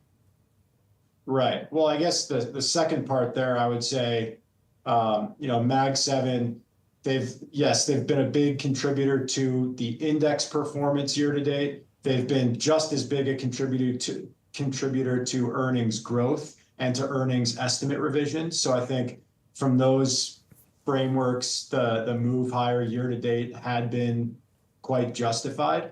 Now, just switching back to NVIDIA, so I think there's a similar dynamic here where headline valuations on NVIDIA do not look particularly overvalued, especially in the context of where that stock has traded historically. So, something in the 30 times PE range really doesn't scream overvalued to me for a company that is so well positioned and is driving this real revolution with our artificial intelligence. But the risk, the concern is, does this CapEx cycle that NVIDIA is benefiting from, does that cycle roll? Are these earnings estimates, have earnings estimates gotten ahead of themselves? Can NVIDIA deliver against these expectations? I think nearer term, we're not going to learn too much about that. I think the focus is, what are NVIDIA's earnings like next year, the year after? How big is this market going to be?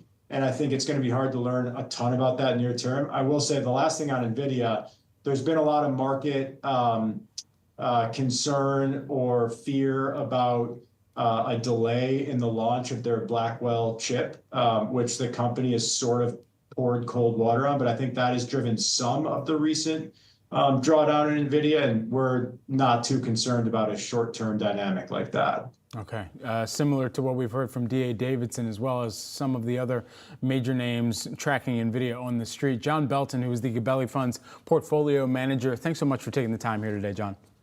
Thanks for having me, Brad. Certainly. July ETF inflows notching the second strongest month ever. This is according to Verify. Inflows hitting $126 billion. With the sort of volatility we've seen this week, are ETFs your next safer investments? That's the big question to discuss. We've got Todd Rosenbluth, who is the Verify Head of Research as part of the ETF report brought to you by Invesco QQQ. Todd, great to see you here. All right, so when you see ETF inflows like this, what does that typically signal?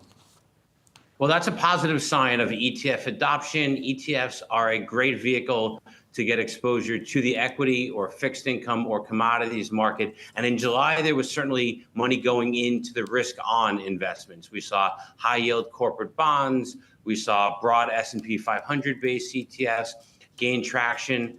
And we've seen in the beginning days of August, some of that trading volume has continued, but it's moved into some of the lower risk equity exposures, more value-oriented approaches as folks pivot. But this is a great sign for ETF adoption. Does this ETF adoption signal to you an investor appetite for just de-risking? So we're seeing that in a couple of ways. One, ETFs offer a more diversified way of getting exposure to the equity markets or the fixed income market.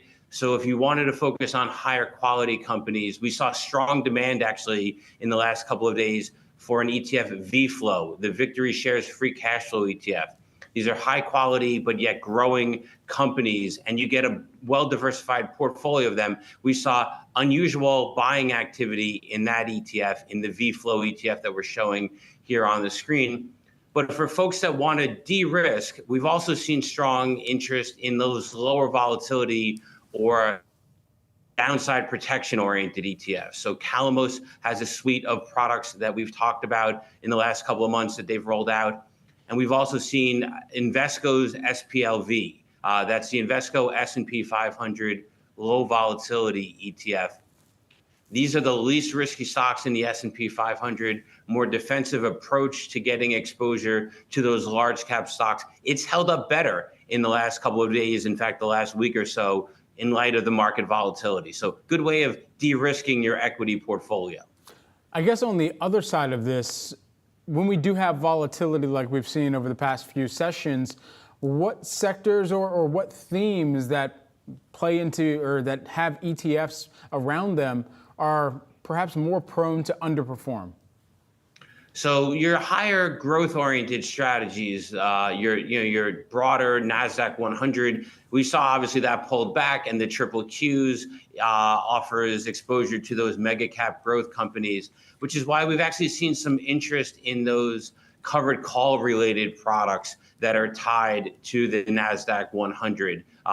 And so NEOS has one of those ETFs, Global X has another one of those ETFs, QYLD, I believe, is the Global X product. Different strategies, but they offer income and downside protection offered in a tax-efficient manner. So for folks that want some growth-oriented exposure, but want to limit some of that downside and get the benefits of income, there's lots of ETFs to offer. Todd Rosenbluth, who is the Verify Head of Research. Todd, thanks so much for taking the time with us here today. Thank you. Certainly. Well, EV maker Rivian has been having a tough day on Wall Street. The stock right now for shares of RIVN are lower by about 3.6% after reporting mixed results in its second quarter. A lot of the focus for Rivian on cost cutting to help drive profits here. So what does this mean for consumers and investors? Let's bring in Yahoo Finance's own Akiko Fujita. She has been tracking this all morning long. Thanks so much, Akiko. What do we know? Yeah, Brad, we heard a lot of talk about cost efficiency on that earnings call Tuesday, and that's largely because of the headline number we saw in the EV maker's most recent quarter. The company posted a net loss of $1.4 billion. Even with higher vehicle sales, that number was 21% higher than the $1.2 billion loss the company posted in the same period last year. All of this points to the challenges EV upstarts are facing. On the one hand, trying to scale their operations to bring costs down and make their vehicles more affordable. On the other hand, they're trying to balance moderating demand for EVs because of the high cost to buy them. So moving forward here, Rivian, that amounts to a loss of $32,000 and $32,700 per vehicle. That number ticked higher compared to the same period last year. The company's been retooling its production line to vertically integrate its operations to improve cost efficiency. It's also recently formed a joint venture with the Volkswagen Group to integrate Rivian's technology across the company's portfolio of cars. R.G. Scaringe, the CEO, saying on the call Tuesday that partnership would allow Rivian to achieve more favorable pricing for suppliers. In his words, Rivian's certainly not the only EV maker, though, burning through cash. Car makers are losing roughly $6,000 on every EV they sell for $50,000. That's according to a study published by Boston Consulting Group earlier this year. BCG says companies can make up for half of that cost gap by controlling their own costs. So we're talking about more efficient use of technology, high-density batteries, more efficient electric motors, and better battery management software. They also need to offer vehicles that meet customer demand. What exactly customers are looking for, according to BCG, it's an EV that can charge in 20 minutes, has a 350-mile driving range, and a price tag of $50,000. The firm says there's only one car out there that does that right now, and that's the Hyundai Ioniq 6. That meets the criteria that customers are looking for. Rivian says their own cost-cutting measures won't be reflected until this current quarter, the third quarter. Even with all of the challenges, though, the company says it is on the path to profitability.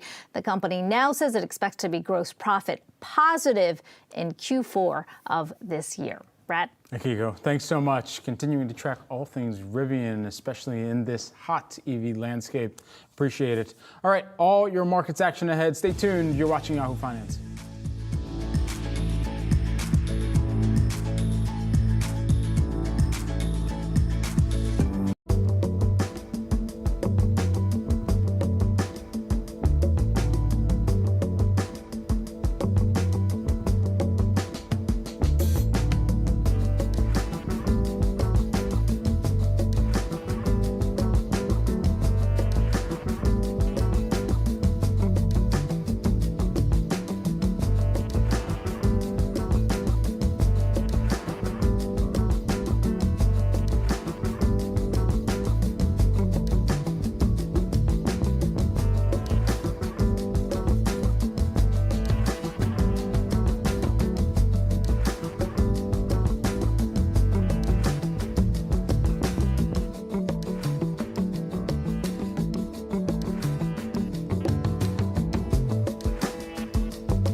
Good news for home buyers. Mortgage rates are falling here. Rates for a 30-year fixed mortgage fell to 6.55%. That is the lowest level since May of 2023.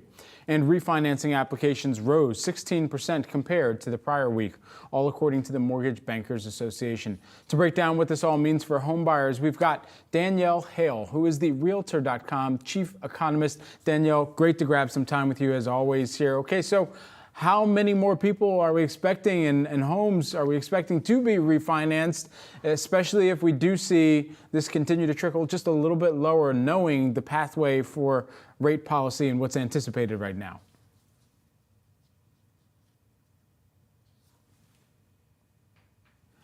Danielle, can we just ask you to unmute real quick?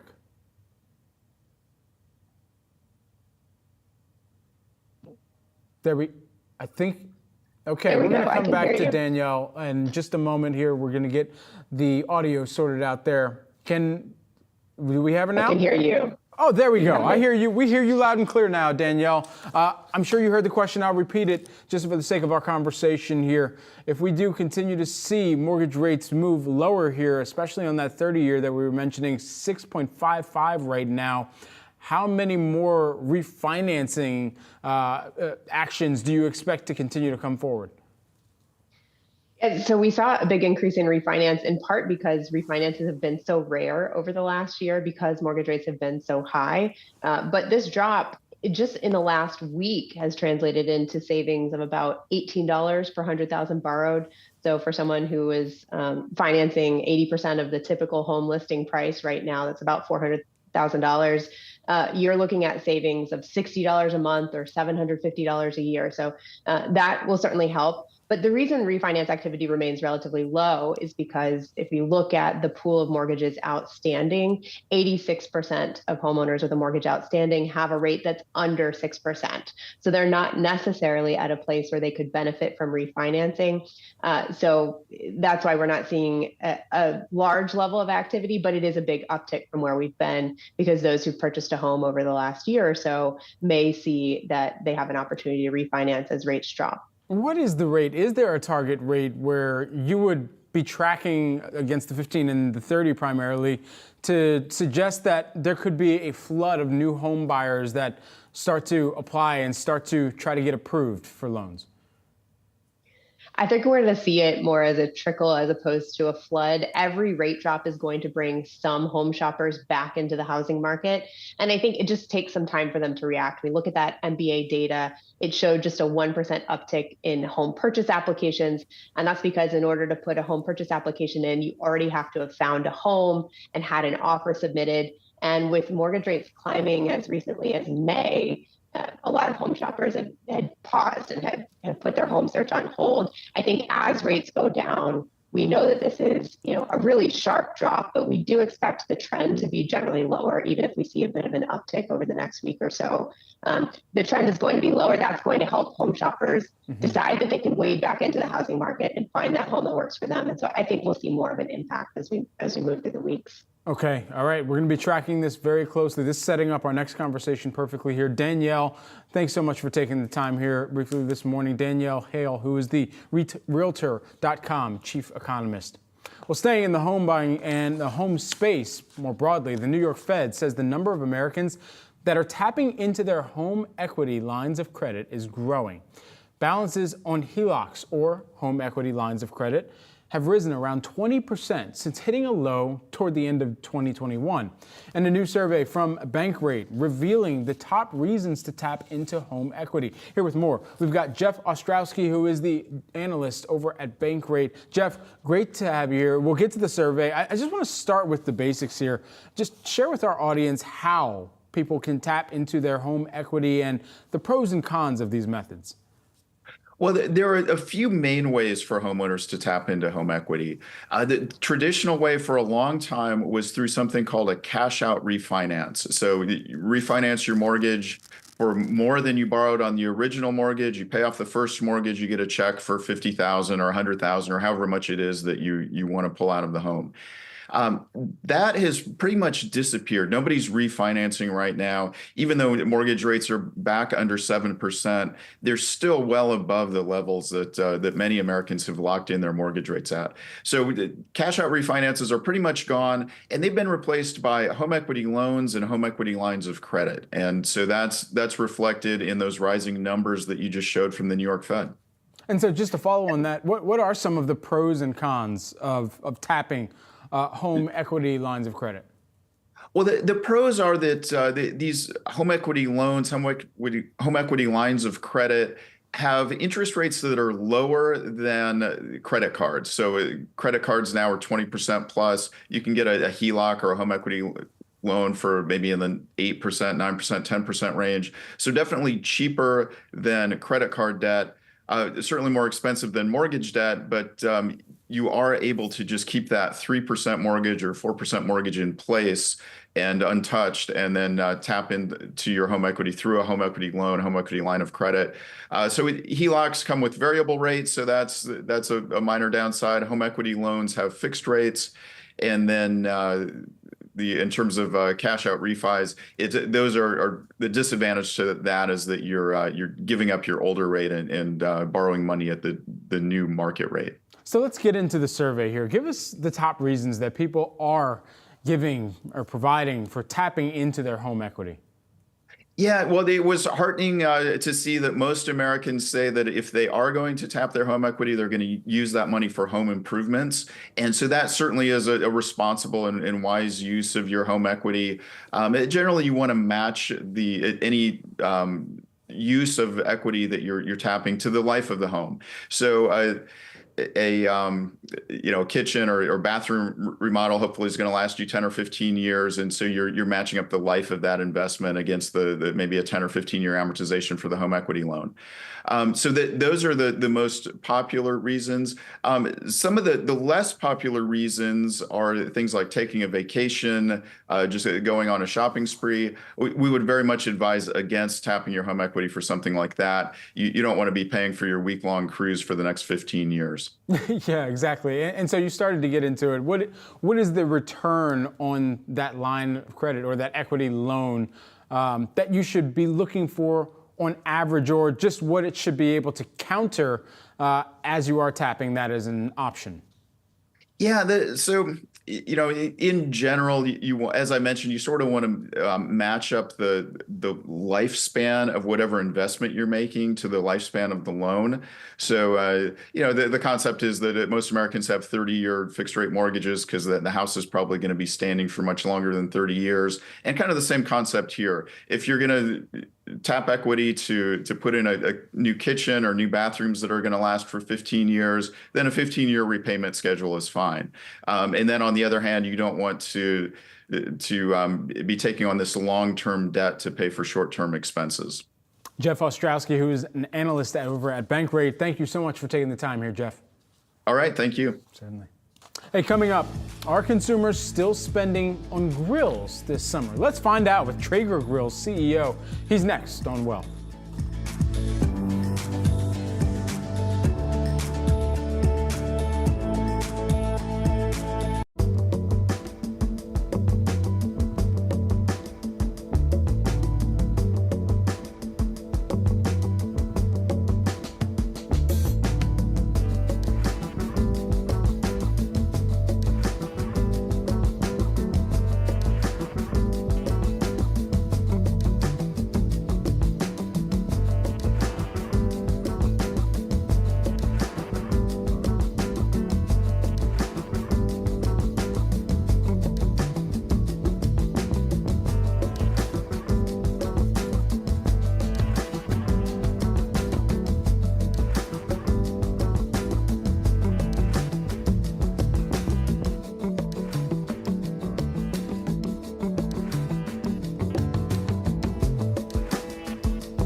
We only have about a month left in prime summer grilling season, and according to Traeger Grills, it's been a pretty good one so far. Shares of the grill maker rising today. They reported earnings that were better than expected in its second quarter, and shares are jumping, as Destiny's Child would say, by about 22%. Joining me now, we've got Traeger Grills CEO, Jeremy Andrus. Jeremy, always a pleasure to grab some time with you here. I mean, we got to do this over a grill at some point, but we'll schedule that for our next conversation, perhaps. Walk us into the quarter, what you're seeing right now in this customer environment where maybe a few years after everybody was kind of refurbishing what the backyard looked like in that entire experience, maybe it's time to replenish the grill. I don't know. Well, look, I got to start by saying I could not be more proud of my team for delivering a fantastic quarter in what is a challenging environment. The post-pandemic environment for grill sales, like other consumer discretionary categories, has been challenging. On effectively flat sales, we grew EBITDA by 25%. We did it by controlling spend. We did it by growing gross margins by 600 basis points. And so I'll just say real credit to the team. This is a hard environment, and our team was disciplined.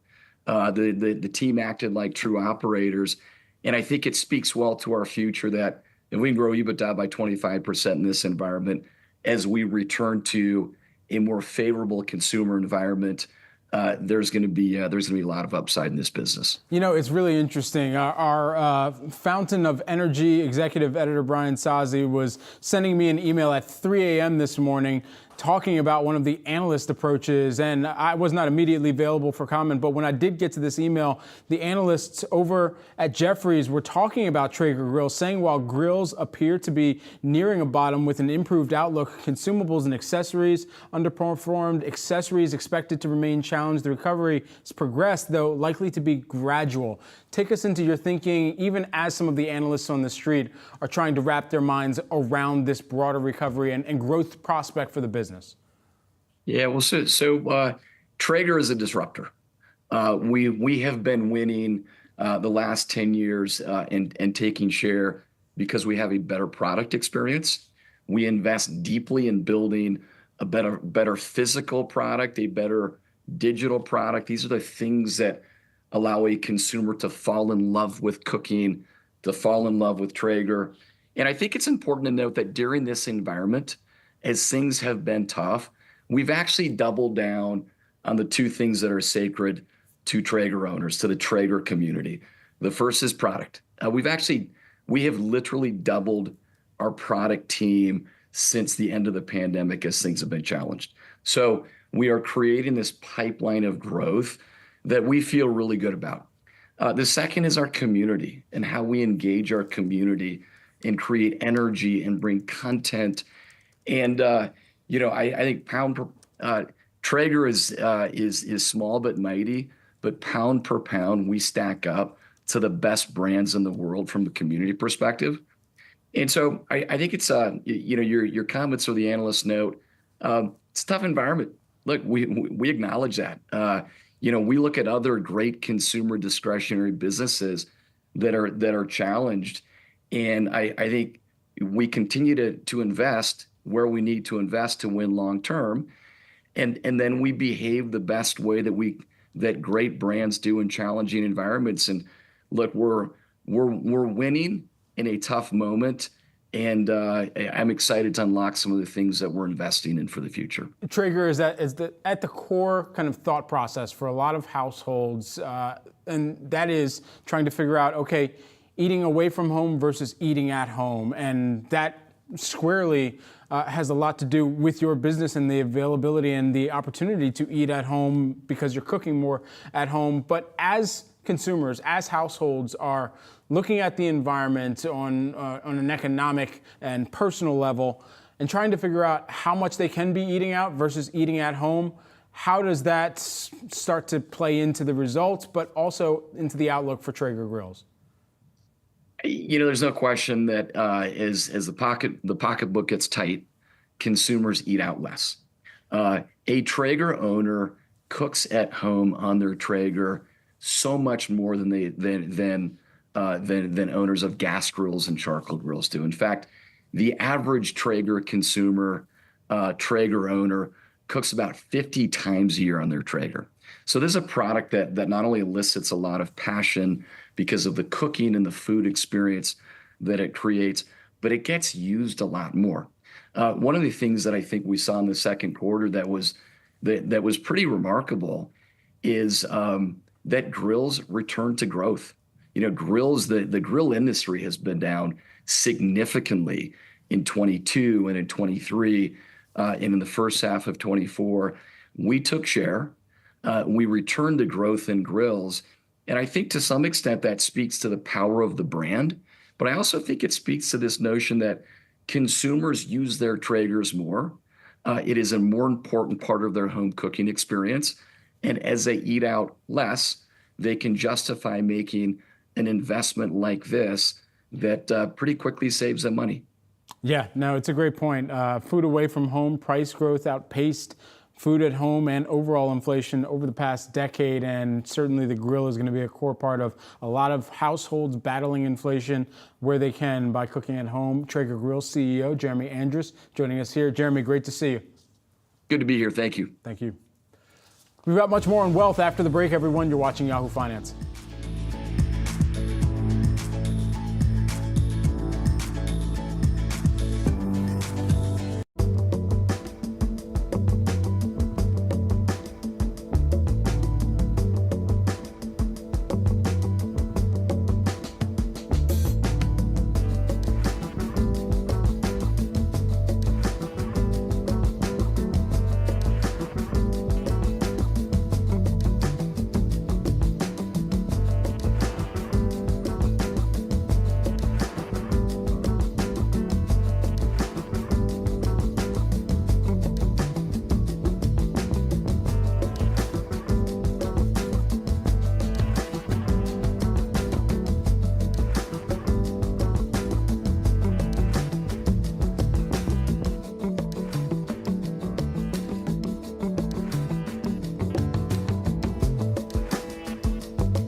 Students are heading back to school, and mounting tuition fees are posing as a financial challenge for many Americans. Tuition and fees at public four-year institutions have surged more than 179% over the last 2 decades.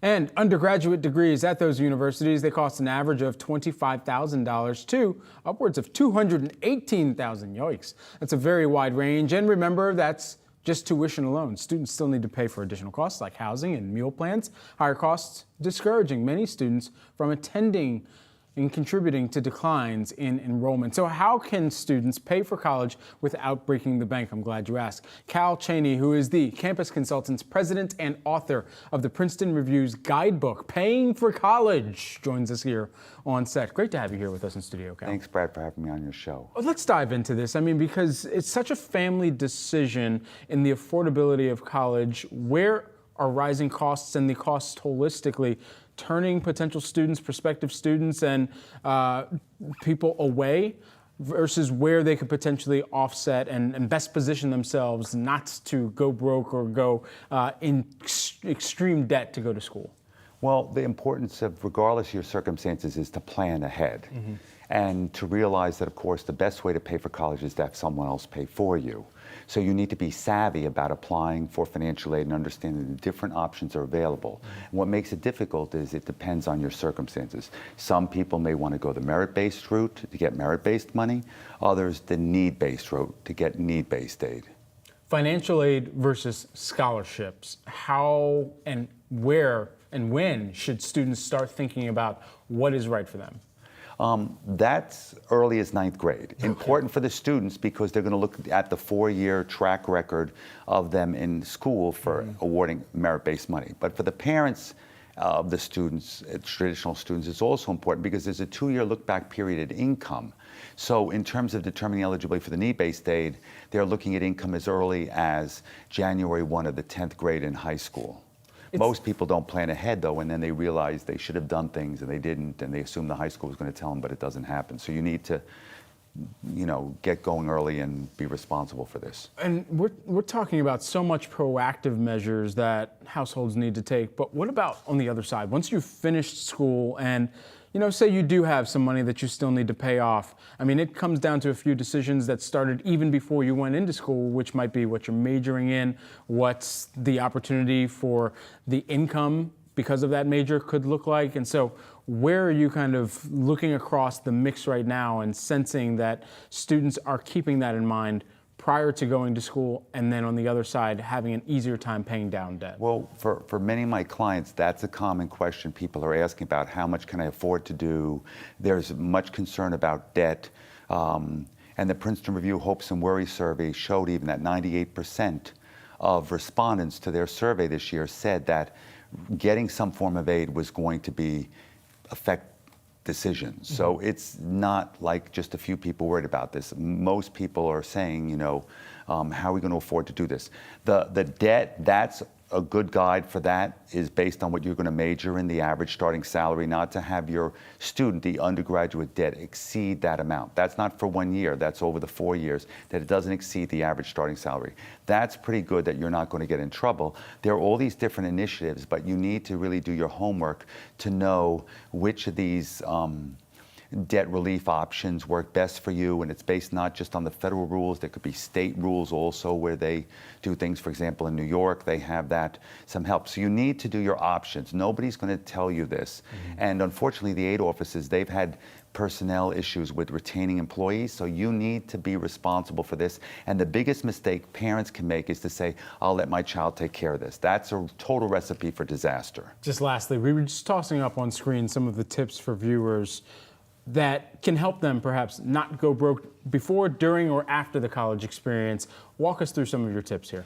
Well, some of those tips are, again, it's going to depend on your circumstances. So you want to, if you're looking at schools, try to find schools that are going to fund you, either for merit-based money because your grades or SATs or ACT scores are high enough. And that's an important point. Even though the school may be test optional, For the scholarships, they're pretty much going to require those scores from the standardized test to determine eligibility for merit-based aid, which can be significant. Basically, the schools are buying grade point averages. They're buying scores to improve their profiles. That's why they're giving you that money. So the lower you go down in the selectivity, the more likelihood you're going to get merit-based money.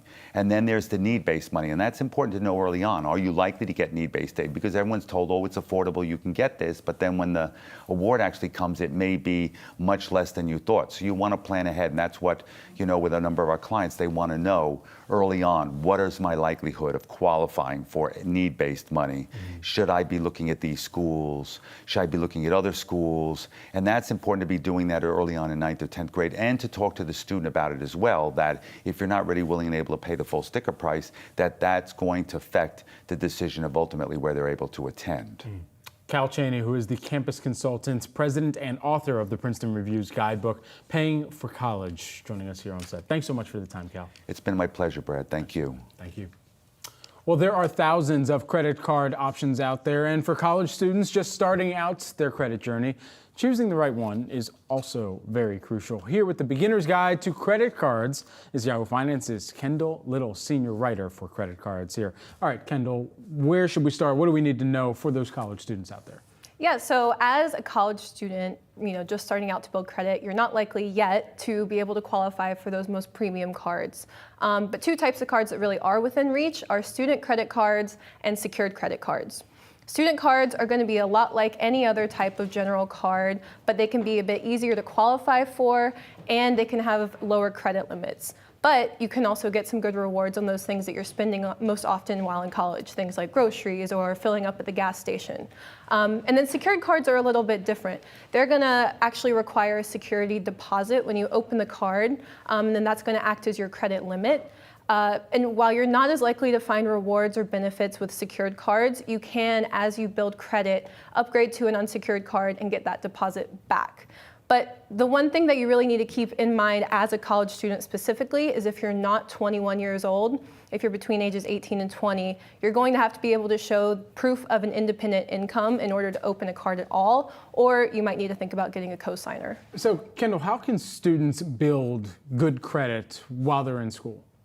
Yeah, so as you're using your first credit card, you're starting to spend charge on those cards. You really want to make sure, number one priority, that you pay off those bills on time every single month. That's going to help you build up that positive payment history that's going to lead to a higher credit score, and in the future help you, qualify for mortgages, auto loans, and get good rates on those loans. Another thing that you really want to keep in mind is to not push your credit limits. You don't want to get too close to maxing out your card. And along with that, really think about spending only what you can afford to pay off every single month. So then you can avoid, the credit card debt that we all hear about and the high interest charges that you can take on. So really think about using your credit card as a debit card and only spend what you can pay off. Kendall, thank you so much for breaking this down for us. Appreciate it. Yeah.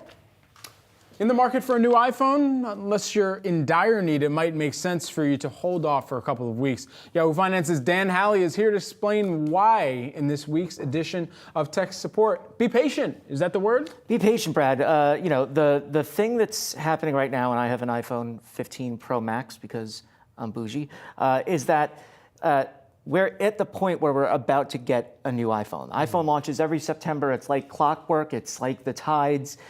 It's going to happen, right? And so right now, if you're in need of a phone, just give it a sec. Yeah. Don't go nuts. Don't go out there. Dan. Don't do it. Don't do it. Okay.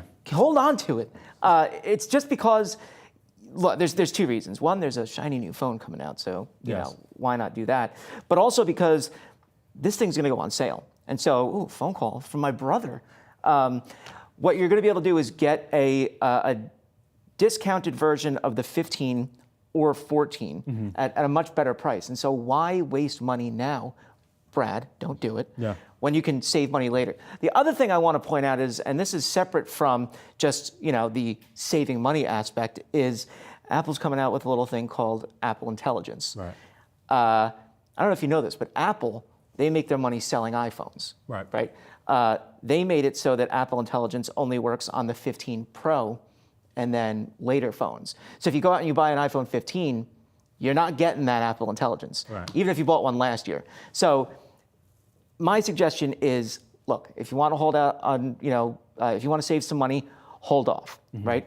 You can get the cheaper 15 Pro or the 15 if you don't care about Apple Intelligence. If you're really thinking about going for intelligence, you think it's going to be awesome, I've been using it, it's pretty cool so far, then absolutely hold off and get that 16 or the 15 Pro when it's cheaper. Okay. Dan, we'll let you call your brother back, and thank you for the advice. For myself, I'm still in that 12 Pro Max. Don't do it yet, just yet.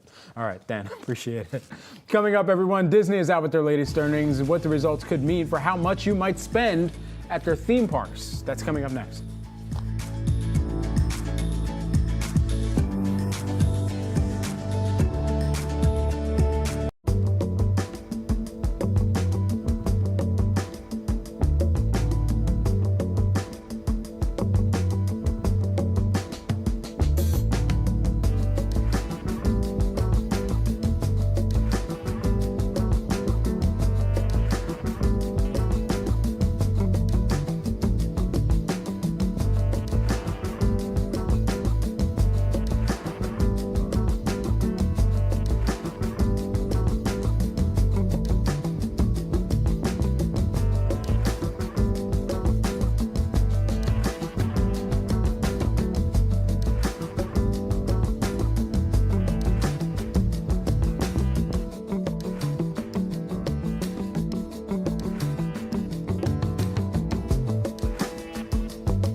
Planning that long-awaited Disney vacation for you and the family? Well, this morning's Disney earnings could give consumers a hint into how much you may be spending while at one of the company's many theme parks.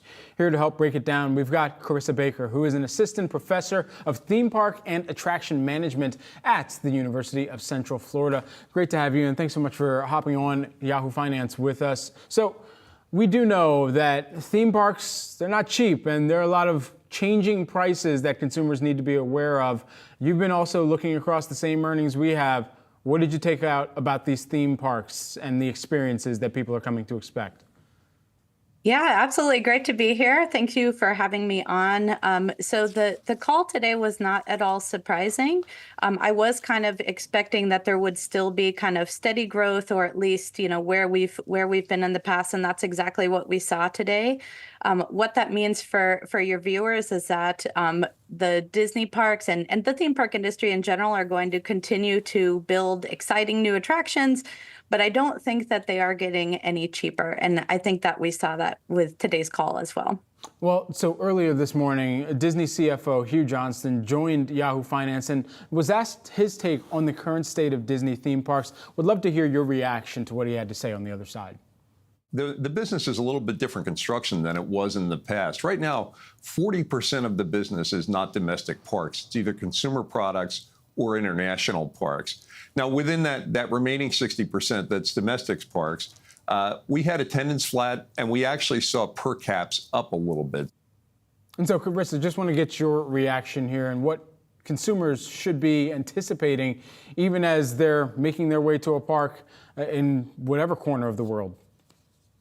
Yeah, absolutely. And I was really interested by him mentioning the fact that consumers maybe that are lower income or middle income are still kind of having stress because of the current state of the economy and inflation, but that more higher income buyers in general are looking towards those international parks. So I would say for all of us, this does mean that it's not necessarily going to be cheaper, but that there are still some ways, and I think we've seen this in the past, that you can kind of find a way to make it a little bit cheaper depending on when you go during the year and who you use to travel and things like that. I do think there are still a lot of options for the average person who really desires to have that theme park vacation. Okay, with the time we have left, let's dive further into that, because you've probably showed up in the results of Disney over the past few quarters here, given that you've visited every single Disney theme park this year. Is that right? So how have you been able to kind of hack your own spending habits and make sure that it does remain affordable? Right. So, yes. So I have visited all 12 Disney parks as well, all 6 of the Disney resorts in the world within the last 12 months. And, I'm a college professor. My husband's a teacher. So we are not in the upper income bracket, but we really love theme parks. And so we've really done it a lot based on timing. So the theme park industry, just like the hotel industry, travel industry, is very much dynamic pricing. So if you can find a way to arrange your schedule so that you can go during those parts of the year where they are a little expensive or less expensive, they're offering cuts, discounts, vacation packages, travel packages, things like that. That's really what we've had to do to kind of hack it so that I could go to all of these parks within a 12-month period. All right, we're going to be keeping tabs on this because there are going to be a lot of people, I imagine, lighting up this video, trying to figure out how they can save money on their trip as well. Carissa Baker, UCF, Rosen College of Hospitality Management, Assistant Professor. Thank you so much for taking the time here. Thanks, Brad. Certainly. Hey, let's do a final check of the markets as we're nearing lunchtime in New York. Taking a look at the Dow, the S&P 500, and the NASDAQ, you're seeing gains across the board, fractional as they may be for the Dow, up by 0.7%. The S&P 500 and the NASDAQ are both up a little more than 1% right now. That's it for Wealth. I'm Brad Smith. Thanks so much for watching. Stay tuned. Market Domination with Julie Hyman and Josh Lipton. That comes up 3 p.m. Eastern Time. You do not want to miss that. They'll count you down to the market close.